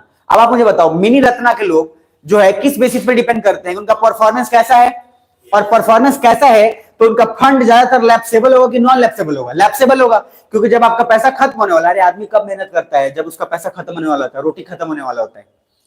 नहीं तो मजदूर का क्या कॉन्सेप्ट है, मजदूर को लगता है 3 दिन की रोटी बाद 3 दिन कमाई नहीं करेगा, आप जाकर उसको कुछ भी बोल के चल जाइए, हम अपना वो अपने बस रॉयल थोड़ा वैसा, वो खूब भौकाल टाइट करके बोलेगा, और जैसे उसका रोटी पानी खत्म होगा, मालिक आ जाएगा उसके बाद, उसको तो लेकर कुछ काम है तो बताइए। क्या मेरी बात समझ में आ रही है? अरे हाँ है ना? तो लॉजिक क्या है कि सर इस तरीके का जो काम है वो इसी तरीके से मेंटालिटी होता है कि जब इंसान के पास रहेगा तो। इधर देखो, तो मिनी रत्ना में जनरली क्या होता है, मिनी रत्ना के अंदर सबसे पहला कि सर यहां पे बोला गया कि made profit in the last 3 year continuously, further sub division in category 1 and category 2 depending on how much profit is generated. अब सरकार ने आपको कंपनी चलाने के लिए प्रॉफिट जो है नुकसान खाली करते जा रहे हैं आप, तो सरकार उस कंपनी का डिसइन्वेस्टमेंट करेगी कि नहीं करेगी? करेगी। दूसरा, अब एक कंपनी है national film development corporation limited, दूसरा है एक आप देखते होंगे मजगांव डॉक लिमिटेड आएगा, मिश्रा धातु निगम, एनएचपीसी, वेबकॉस, ओएनजीसी, विदेश रेल विकास निगम, इन लोगों ने खूब सारा प्रॉफिट कमाया, तो उनको आजादी थोड़ा दे दिया जाता है कि ठीक है तू अपने हिसाब से देख ले। दूसरा है नवरत्ना, ये है मिनी रत्न, दूसरा क्या है नवरत्न। नवरत्न क्या है? अरे बोलते हैं नवरत्न कंपनी, नवरत्न का तो वो भी आता है, मिक्सचर भी तो आता है, अरे समझ पा रहे हो? एक है मिनी रत्ना, दूसरा क्या है नवरत्न। तो लॉजिक है a Miniratna company fulfilling X condition और वाई। तो मिनी रत्ना किसको बोलेंगे? जब मिनी रत्ना कुछ कंडीशन फुलफिल करे, जैसे पहला point number 1, non mini Ratna government companies fulfilling Y condition such as manpower cost to total cost of production. मतलब मैन पावर जितना है, जितना सैलरी देना, जितना आपको कॉस्ट ऑफ प्रोडक्शन आ रहे हैं, आपको प्रॉफिट कब होगा मुझे बताना? आपने जितना कमाया वो सारा पैसा आपने दे दिया और खर्चा में ही सब निपट गया, तो प्रॉफिट हुआ कि लॉस हुआ? लॉस हुआ। तो भाई लॉस वाले कंपनी को गवर्नमेंट क्यों प्रमोट करेगी? जरा नीचे आना, राष्ट्रीय इस्पात निगम लिमिटेड। आप देखोगे खाद का बोरा आता है, उस खाद के बोरे पर जहां देखना यूरिया वगैरह होता है, वहां पे लिखा हुआ रहेगा, आपको समझ में आ रहा है? तो ये कंपनी इन लोगों को नवरत्ना के इसलिए दिया गया क्योंकि लोग खूब प्रॉफिट भी कमाए और किसानों का भला भी हुआ। जैसे पहले छिड़काव के लिए खाद मिलाकर, फिर उसमें पानी मिलाकर फिर छिड़काव करते थे, मेरी बात समझ में आ रही है? उसके बाद एक बॉटल ही ला दिया लिक्विड की, लिक्विड डालो आराम से इतना में काम हो जाएगा, और ज्यादा सस्ता, मतलब सॉरी ज्यादा महंगा भी नहीं है। जो आपको पहले 150 रुपए में पड़ता था वो आपको 80 से 90 रुपए में हो जा रहा है। क्या मेरी बात समझ में आ रही है? जैसे अगर आपको एग्जाम अगर ध्यान में हो तो हैंडवाश जानते हैं आप, तो हैंडवाश आना शुरू हो गया। अब हैंडवाश क्या था कि हैंडवाश का डिब्बा आया, आपने हैंडवाश इस्तेमाल किया, अब बोला कि डिब्बा बार बार खरीदने की जरूरत नहीं, एक पाउच ले लो, पाउच में भरते रहो और काम करते रहो, तो आपके लिए थोड़ा सा आसान हो गया। ऑल आउट जानते हैं? ऑल आउट मच्छरों वाला, मच्छर मारने वाला, उसकी बात नहीं कर रहा जो जलता अगरबत्ती वाला नहीं, हाँ ऑल आउट जो बोल रहे हैं उसकी। तो ऑल आउट का क्या कहूं? ऑल आउट पहले पूरा सेट आता था, आपको खत्म हुआ फिर सेट ले लो, तो दिमाग क्या लगा कि अब सेट नहीं अब लिक्विड आ जाएगा खाली। हालांकि प्राइस में ज्यादा डिफरेंस नहीं होता है, लेकिन फिर भी उसके बाद क्या है वो आया कि भैया चलो 10 रुपए ही सही बचेगा तो सही, आया ना? तो लॉजिक क्या है? बहुत सारे ऐसे नवरत्ना कंपनी है जिनका कुछ कंडीशन है, इसमें याद रखिएगा, अगर याद है तो ठीक है। आपको बस इतना याद रखना है कि रत्ना, मिनी रत्ना, नवरत्ना या महारत्ना कंपनी, ये डिपेंड किस बात पे करता है? परफॉर्मेंस पे, प्रॉफिट पे, और फिर उसके बाद उनको उस हिसाब से आजादी गवर्नमेंट देती है। जैसे महारत्ना कंपनी ऑलरेडी एक नवरत्ना कंपनी है, प्लस कुछ कंडीशन फुलफिल करता है, जैसे कि उसका टर्नओवर रुपए 5,000 करोड़ हो गया। क्या मेरी बात समझ में? 5,000 crore per year in the last 3 years, listed as a stock exchange, significant global presence. तो इनको बहुत सारा है, जैसे Bharat heavy electrical, Bharat petroleum corporation, अरे सुना है ना। उसके बाद फिर कोल इंडिया लिमिटेड, गेल, ये सब हिंदुस्तान पेट्रोलियम, इंडियन ऑयल, ये सब जो है oil and natural gas, ONGC, तो ये लोग ज्यादा प्रॉफिट कमाए। SAIL, steel authority of India limited, तो जब इनको प्रॉफिट कमाया तो इनको किसी का दर्द देगा, महारत्ना का दे देगा। तो आप जब बच्चे थे मिनी थे, बड़े हुए नवरत्ना हो गए, और उसके बाद आईएएस निकाल लिए तो महारत्ना हो गए, बात खत्म। ये कुछ बुझा रहा है? अब जब आप मिनी रत्ना थे तो आपको ज्यादा आजादी मिलेगा कि नवरत्ना में ज्यादा आजादी मिलेगा? नवरत्ना में ज्यादा आजादी मिलेगा। और महारत्ना हो गए तो फिर आप ही आप हैं, आईएएस बनेगा तो फिर क्या ही दिक्कत है, जिधर में उधर जाइए। ऐसा थोड़ी कि आपको जाना होगा छापा मारने कहीं तो पापा से फोन करिएगा, पापा छापा मारेगी ना, ऐसा है नहीं। नवरत्ना में आपको आजादी मिल जाएगा, ठीक है जी। चलिए, तो इस तरीके का कुछ कुछ क्वेश्चन आता है कि are public sector are given Ratna status, फिर क्या स्टैट्यूटरी कॉर्पोरेशन, एलआईसी, ईपीएफओ को रत्ना स्टेटस दे देना चाहिए। ये सब जो है सब सेंट्रल गवर्नमेंट का कंपनी है, ध्यान से समझना। रत्नास कंपनी का मतलब ये नहीं है कि सब का सब गवर्नमेंट कंपनी ही होगा। कुछ बुझा रहा है? गवर्नमेंट उसमें मेजोरिटी शेयर होल्डिंग हो सकती है, लेकिन ये जरूरी नहीं है कि रत्ना कंपनी हमेशा हमेशा क्या होगा, सरकारी होगा। दूसरा, जैसे क्या पूछा है कि क्या पब्लिक सेक्टर बैंक को रत्ना स्टेटस दिया जा सकता है? No. While PSB are a subset of governmental company, but Ratna status is different for CSC, मतलब ये उस तरीके का नहीं है। दूसरा, यहाँ पे एलआईसी, ईपीएफओ को भी नहीं बोल सकते। क्या स्टेट गवर्नमेंट की कंपनीज को रत्ना स्टेटस बोल सकते हैं? नो। ये सिर्फ it is for central government owned companies only, central government इसमें सिर्फ हिस्सा हो उसी को। दूसरा, आगे, are private sector companies like Tata, Reliance Ratna status दे सकते हैं? No, it is not a, because it is for central government owned companies. भाई ये सिर्फ केंद्र सरकार की सरकारी कंपनियों के लिए है। इतनी आसान और सीधी सी बात को आप क्यों जटिल कर रहे हैं? बात खत्म है। मेरी बात समझ में आ रही है? तो नीचे जरा देखिए और इस क्वेश्चन को जरा देखिए। 2021 का क्वेश्चन था सीडीएस का, which among the following is designated with Navratna status, इसमें से कौन सा नवरत्ना स्टेटस है? क्वेश्चन ऐसे ही पूछता है। कुछ समझ में आ रहा है? अब आपको पूरा ऊपर डिटेल में दिया हुआ है। तो नवरत्ना अभी थोड़ी देर पहले बताया था, इंडियन ऑयल महारत्ना है, भारत पेट्रोलियम भी क्या है, महारत्ना है, तो दो तो ऐसे नहीं होगा। उसके बाद gas authority of India limited, और चौथा है भारत इलेक्ट्रॉनिक्स लिमिटेड। तो जो आपको अभी लिस्ट दिया हूं, अगर वो लिस्ट अगर आप ध्यान से देखोगे तभी आप आराम से बना सकते हो। लिस्ट देख लो, महारत्ना में कहीं पे भी आपको गैस वाला दिख रहा है, जरा ध्यान से देखो। अरे मैं बताऊंगा ही क्यों, आप देख लेना। ये देखो भारत इलेक्ट्रॉनिक्स दिख रहा है, कहाँ है? क्या चीज में है? नवरत्ना में है। तो भारत इलेक्ट्रॉनिक्स नवरत्ना में है। क्वेश्चन वही पूछा है कि इसमें से कौन सा नवरत्ना है, तो कौन हो गया? भारत इलेक्ट्रॉनिक्स ऑप्शन में है ना, हो गया। अब इसमें क्या दिमाग लगाना है, पता हो तो आसान है। इसलिए मैंने बोला कि पीडीएफ, बार बार बोल रहा हूं, जो मैं पीडीएफ दे रहा हूं, इंसान क्या अब वो पढ़ेगा नहीं और दूसरा चीज के लिए बेचैन रहेगा। जो मिला उसके लिए नहीं, किसी और चीज के लिए बेचैन होगा। पहले मार्कर के लिए बेचैन था, मार्कर मिल गया तो अब किसी और चीज। अरे जो मिला है पहले उसको सही यूटिलाइज तो करो। जो बुक आपके पास है कम से कम उसको तो खत्म करो पहले। एक खत्म किया नहीं, दूसरे के लिए अलाय बलाय बेचैन हो गया, वो मिल जाएगी, मिल जाए, नहीं होता है कुछ। हवत्ती आदमी सब होता है कुछ। कहीं गया भोज में प्रसाद लेना है, अभी जलेबी रखा है, जलेबी अभी खाया नहीं है, तब तो दूसरे के लिए रसगुल्लो दे देता था चिकरे। अरे जो मिला है, ये याद रखो, अगर लाइफ में खुश रहना है तो जो है पहले उसको यूटिलाइज करना सीखो, उसको उपयोग करना सीखो। उसका जब भरपूर यूटिलाइज कर लो तब फिर किसी और चीज के लिए जाओ। नहीं तो बेचैनी में मैं आपको लिख के दे रहा हूं, मैं जितना आपको नोट्स दे रहा हूं, अगर शांति से कोई चुपचाप डिसिप्लिन से खाली पढ़ता रहेगा, उसका होना है, कोई रोकेगा नहीं। ना मैं रोक सकता हूं, ना कोई माइकल रोक सकता है। अब होता क्या है, हम दे देते हैं सारा नोट्स, पढ़ने के लिए बोल देते हैं, पढ़ेगा नहीं हो और किसी और चीज के लिए बिलाए हो कि सर एक और एल्बम हाउ आई एस के ले लिंका, ले लो। कौन मना किया है? पैसा तुम्हारे पास है, लेकर रख लो, सारा अंबार लगा लो, रिजल्ट नहीं आएगा। इसलिए जितना दे रहा हूं वो इतना ज्यादा है। मैं सिर्फ अपनी बात क्यों, क्योंकि इसमें बहुत लोगों का मेहनत है ना भाई। मैंने बहुत मेहनत किया है, मैंने लाखों करोड़ों तो नहीं बोलूंगा, लेकिन फिर भी मैं करोड़ के करीब जरूर खर्चा किया हूं, तब जाकर आपको ये चीज दे पा रहा हूं। अगर ये मैं पीडीएफ है तो इसके लिए मुझे मान लो 1.5 लाख का सब्सक्रिप्शन अगर लेना पड़ा तब मैं आपको दे रहा हूं। अब आप लेते तो हर कोई 1.5 लाख का सब्सक्रिप्शन लेता, तो मैं 1.5 लाख खुद रिस्क लेके इसका ये मैं याद भी भर रहा हूं, और उसके बाद फिर ये मैं अपना अपडेट करके पढ़ के फिर आपको पढ़ा रहा हूं। क्या मेरी बात समझ में आ रही है? तो सर अगर इसके बावजूद आप नहीं करेंगे तो आपका है, आप दिल्ली जाए पंजाब, कुछ नहीं होना है। इसलिए मैं बस बोलता हूं एक ही चीज है, जितना दे रहा हूं भरोसा रखो, पढ़ के तो देखो। अरे क्वेश्चन आपके सामने है, बना आपके सामने रहो, इसीलिए अलबलाइएगा मत, जितना दिया हूं दिमाग में एकदम शांति रखो कि जो दे रहा है पहले करने देना है यार, इतना सारा तो किताब है, कितना पढ़े, इसलिए जो दे रहा है चुपचाप लेने दो, कहा है हो जाएगा, बात खत्म। ये जिसका अप्रोच है वो कहीं से भी निकाल लेगा, जिसका अप्रोच है कि ये मिला नहीं कहीं और चला गया, कहीं और मिला नहीं कहीं और चला गया, वो कुछ उसका कहीं कुछ नहीं होगा। इसीलिए जो आपके पास है कृपया पहले उसका फुल यूटिलाइज करें, उसके बाद फिर किसी और चीज के लिए काम करें। समझ में आ रहा है? आगे बढ़ते हैं। नेक्स्ट 10:30 होगा तो मुझे बताइएगा, ठीक है ना। नेक्स्ट पॉइंट है government policy towards disinvestment before 2021। समझ में आ रहा है? 10:30 हो गया है क्या? अच्छा ठीक है, 15 से 20 मिनट और कवर करते हैं फिर निकलते हैं। ध्यान से समझना थोड़ा सा। पहला चीज, गवर्नमेंट पॉलिसी जो बोल रहे हैं टुवर्ड्स डिसइन्वेस्टमेंट, अभी तक जो मैंने बोला है उसमें चीजों को अच्छे से समझ लेना। रत्ना कंपनी, नवरत्ना, महारत्न, याद रहेगा? जोर से बोलो ना। फिर उसके बाद आपको उसके पहले मैंने बजट के अंदर दो चीज बताया था, एक बताया था रेवेन्यू, एक बोला था capital. Clear? Revenue capital, revenue deficit अभी आगे आएगा। मैंने उसमें बोला था कैपिटल रिसिप्ट क्या होता है, कैपिटल डेप्ट रिसिप्ट क्या होता है, कैपिटल नॉन डेप्ट रिसिप्ट क्या होता है। क्लियर है जी? अब यहां से जो आगे चल रहे हैं ये जरा ध्यान से देखो, ये धनाधन बेचना है।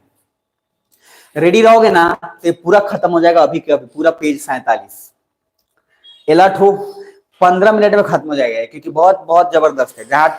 जहां पे मेरा फॉर्मूला का काम है वहां पे मैं छोड़ दूंगा उसको, मैं मतलब पढ़ाऊंगा उसको, आराम से पढ़ा दूंगा, बाकी सब इजी है। इस सब में टाइम वेस्ट करके फायदा नहीं है। तो जरा देखो, पहले समझो, इधर देखो।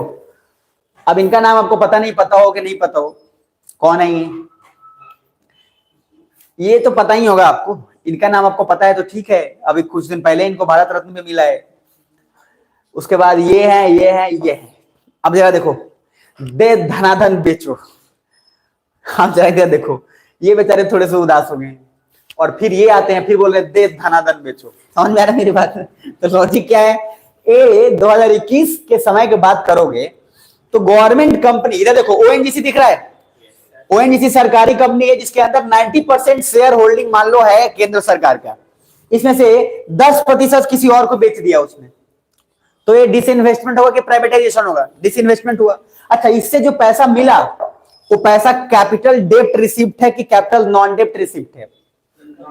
कैपिटल नॉन डेप्ट रिसिप्ट हो गया। अब जरा आगे जाओ, उधर उसी तरीके से मैं बोला अगर इसी कंपनी का शेयर गवर्नमेंट 51% अपने पास रखे और 5% मुकेश भाई को दे दे तब भी डिसइन्वेस्टमेंट है। लेकिन अगर मुकेश अंबानी 51% किसी शेयर में आ गया तो प्राइवेटाइजेशन हो जाएगा। तो समझ में आया? तो इस तरीके का पूरा मामला जो है चल रहा है। तो यहां देखो प्राइवेटाइजेशन लिखा हुआ है, इसलिए क्योंकि 51% चल गया मुकेश भाई के पास। क्लियर है? और मुकेश भाई उसके बाद अपने हिसाब से काम करेंगे, फिर गवर्नमेंट बस चुपचाप जो है मुंह ताकेगी। अब इसके अंदर कुछ चीजें हैं जो ध्यान से समझना है। जैसे इधर देखना, प्राइवेटाइजेशन की बात बहुत बार की जाती है। जैसे जैसी बात होता है कि रेलवे प्राइवेट हो गया या रेलवे प्राइवेट कर देंगे, बहुत सारे लोग परेशान हो जाते हैं। ऑलमोस्ट हो ही चुका है लेकिन परेशान हो जाते हैं। समझ में आ रहा है? उसी तरीके से बैंक प्राइवेट हो गया, अब बहुत सारा बैंक जैसे प्राइवेट हुआ लोग को खलबली मचने लगा। समझ में आ रहा है? तो जरा ध्यान से देखिए, atomic energy, space, defence, transport, telecom, power, coal, banking, insurance, financial services, ये सब जो ऐसे चीज है, जैसे देखो privatisation of government companies in strategic sector, और एक है non strategic sector. Strategic sector का मतलब ध्यान से समझना, will keep minimum 1 government company. ये सब के सब ध्यान से समझना। कोल इंडिया लिमिटेड अगर है, कोल इंडिया लिमिटेड सुने होंगे आप, तो ये जो कंपनी अगर देखेंगे तो एक शब्द आएगा स्ट्रेटेजिक डिसइन्वेस्टमेंट और दूसरा आएगा नॉन स्ट्रेटेजिक। तो इस तरीके का जब कुछ आए तो मैं इसके लिए अलग से डेफिनेशन जो बता रहा हूं वो जरूर लिख के रख लीजिएगा, क्योंकि वो काम आएगा आपके। बाकी इसमें सिंपल याद रखिएगा कि पहले से अभी की बात करें तो डिसइन्वेस्टमेंट बढ़ा है कि घटा है? डिसइन्वेस्टमेंट बढ़ गया है, क्योंकि भाई अच्छा इसका गलत उपयोग भी मत करना बात, क्योंकि कुछ लोग राजनीति करते हैं तो लोग घुमा देते हैं बात, ये तो प्राइवेटाइज हो रहा है, ये हो रहा है, वो हो रहा है। भाई सीधी सी बात है, एक आपने एक फैक्ट्री खोला, वो फैक्ट्री चल नहीं रहा था, तो क्यों उसका फिर बोझ झेलते जाओगे आप? उस फैक्ट्री से कुछ पैसा आए फिर कहीं और लगा दिए तो ज्यादा बेटर है। तो गवर्नमेंट कितना दिन धोएगी? और सरकारी कंपनी के जो स्टाफ हैं इनका तो वैसे ही काम है, सोए हुए हैं, खाना खा के ऐसे ही काम कर नहीं रहे हैं, तो सीधा सरकार ने बोलेगा ठीक है सोते रहो तुम, हम कंपनी को ही बेच देते हैं, उसके बाद लेते रहना। जब ऊपर का बॉस आएगा डंडे मारेगा तब समझ में आएगा तुमको। क्या मेरी बात समझ में आ रही है? तो लॉजिक क्या है कि सर पहले की अपेक्षा अभी इसलिए हुआ क्योंकि उस तरीके का हुआ, तो उस समय भी बहुत बेचा गया, मनमोहन सिंह के समय भी सेल आउट हुआ, लेकिन उसके बाद धीरे धीरे यहां पर आते आते फिर और डिसइन्वेस्टमेंट किया गया, और लगभग अब ऐसा है जो वंदे भारत आपको दिख रहा है, वंदे भारत ट्रेन सुने होंगे ना, तो वंदे भारत दिखने के पीछे कारण भी है डिसइन्वेस्टमेंट का। तो पहला चीज 30 सेकंड दे रहा हूं, जरा देखो इसको, फिर मैं समझा देता हूं।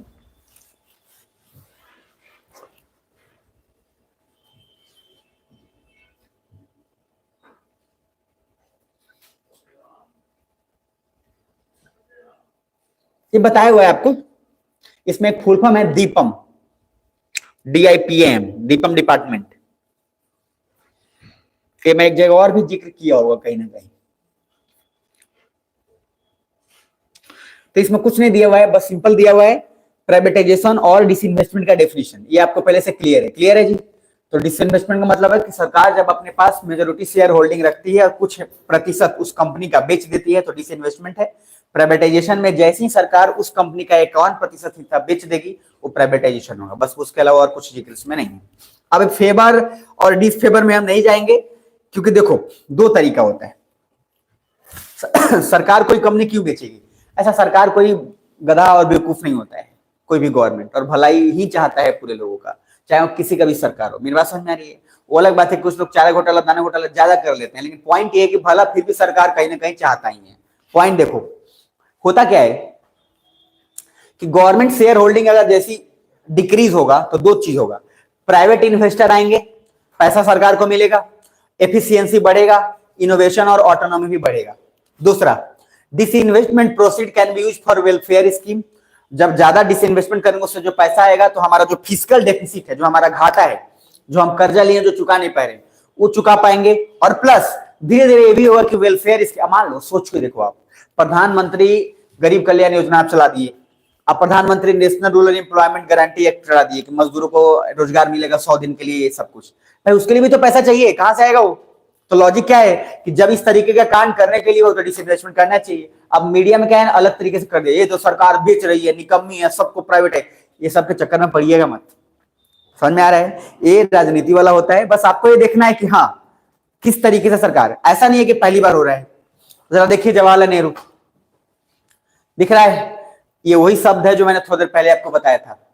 जब देश आजाद हुआ तो सभी लोगों ने सारे नेशनलाइज करने का कोशिश किया। पहला जरा देखो, सबसे first JRD Tata, JRD Tata ने एयरलाइन स्टार्टेड इन 1932।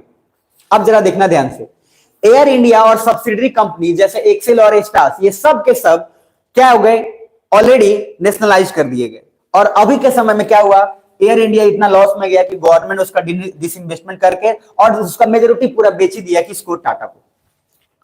कुछ समझ में आ रहा है? तो एयर इंडिया शुरुआत में भी इन्हीं का था, यहां देखो इन्होंने नेशनलाइज कर दिया।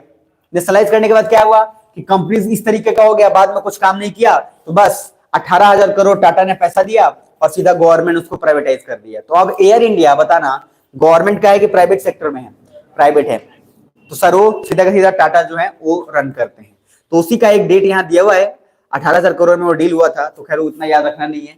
1951 में पहला कॉन्स्टिट्यूशन एक्ट आया जिसमें बोला गया था कि citizen right to practice any profession, but government ने बोला कि सबको अभी नेशनलाइज करो, प्राइवेटाइज कुछ नहीं करेंगे, क्योंकि हम लोग डर रहे थे। 1953 में हुआ। 1998 में वाजपेयी जी आए तो इन्होंने रेलवे और डिफेंस को जो है we will not do disinvestment, बोला कि रेलवे और डिफेंस को हम नहीं करेंगे। लेकिन फिर आगे आए नीचे, आपको याद होगा एक हिंदुस्तान HMT कंपनी का घड़ी आता था, हिंदुस्तान मशीन टूल्स, ठीक है, बड़ा फेमस था वो, गवर्नमेंट उसको बनाती थी। तो सरकार का काम घड़ी बनाना तो है नहीं, लेकिन उस समय वो बना रही थी। और सर दहेज में HMT मिलता था। आप अपने जाकर पूछिएगा दादाजी से या जो भी होगा दादा, सर दहेज में HMT घड़ी नहीं मिला तो उस समय जैसे अभी होता है ना कि दूल्हा बुरा मान जाता है, गाड़ी नहीं मिला या ऐसे स्प्लेंडर नहीं मिला, स्प्लेंडर, उस समय घड़ी नहीं मिलता था, बुरा मान जाता था। और उस समय दहेज में HMT मिलता था। तो सर वो बंद कर दिया गया, क्योंकि उसके बाद सरकार बोली कि भाई हम काम करेंगे कि घड़ी बनाएंगे, है ना, तो जो है उसको भी प्राइवेटाइज कर दिया गया। तो इस तरीके का UPA 1 फिर UPA 2, ये आप देखिएगा आराम से आपको समझ में आ जाएगा। अब प्राइवेटाइजेशन या डिसइन्वेस्टमेंट इन मोदी राज, दिख रहा है आपको? 30 सेकंड दे रहा हूं, पढ़िए।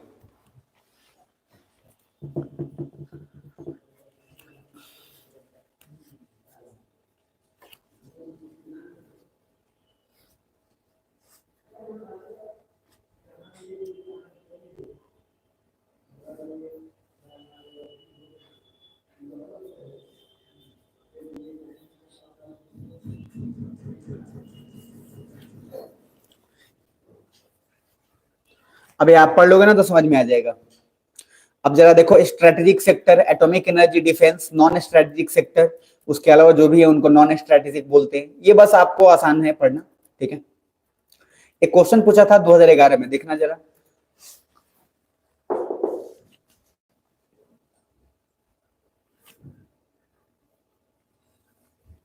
क्वेश्चन पूछा था कि गवर्नमेंट क्यों डिसइन्वेस्ट कर रही है, ठीक है।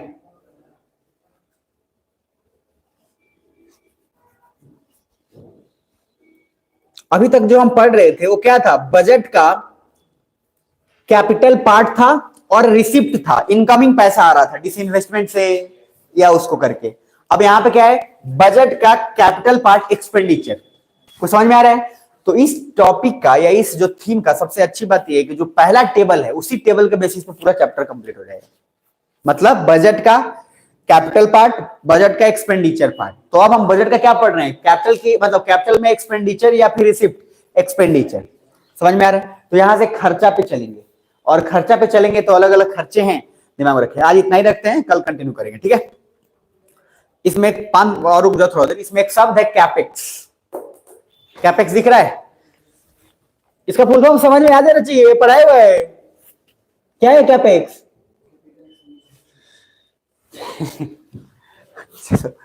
अरे अभी जो ऊपर में टॉपिक लिखा था कैपिटल एक्सपेंडिचर, उसी को शॉर्ट फॉर्म में एग्जाम में लिखता है कैपेक्स। और कमाल की वजह देखते नहीं, कहां से आ गए रे कैपेक्स, और ये सब चीजें दिक्कत देती हैं। तो समझ में आ रहा है? तो कैपेक्स का सिंपल मीनिंग क्या है, कैपिटल एक्सपेंडिचर। पीडीएफ तो आपको भेजा हुआ है ही, ठीक है। आज इसको जितना सारा पार्ट है एक ओपन करिए, पीडीएफ पेज नंबर 433। 5 मिनट और करेंगे और उसके बाद निपटेंगे, ठीक है ना।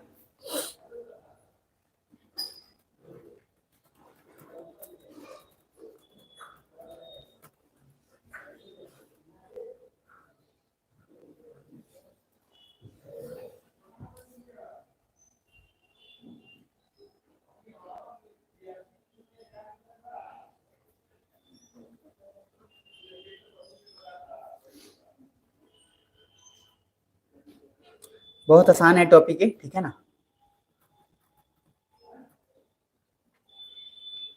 खोलिए 433।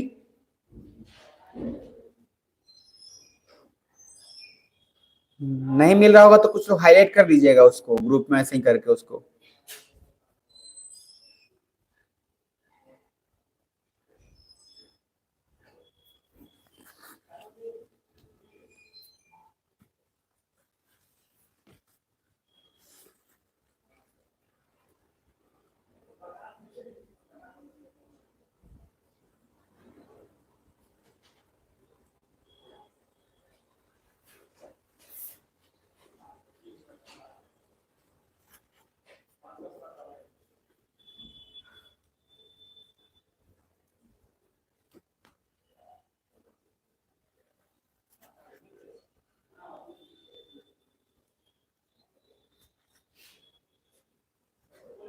हो गया?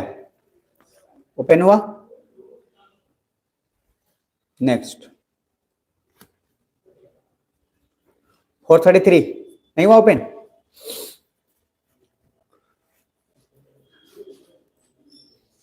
उसमें 433 के जस्ट एक पॉइंट और नीचे आइए, 434 पे आपको मिलेगा एक टेंजिबल एसेट और दूसरा मिलेगा intangible assets. Tangible and intangible मिला क्या? पीडीएफ जो लोग ढूंढ रहे हैं उसमें 2D हाईलाइट कर दीजिए ग्रुप में, अगर हो जाए तो 2D पीडीएफ जो होगा, 2D जिसपे लिखा होगा वही है, जिसपे बजट लिखा होगा 2D बजट करके, टेंजिबल और इनटेंजिबल। और उसके नीचे एक क्वेश्चन होगा 2022 प्रीलिम्स का है कि इसमें से कौन सा जो है सही स्टेटमेंट है रिगार्डिंग एक्सपेंडिचर।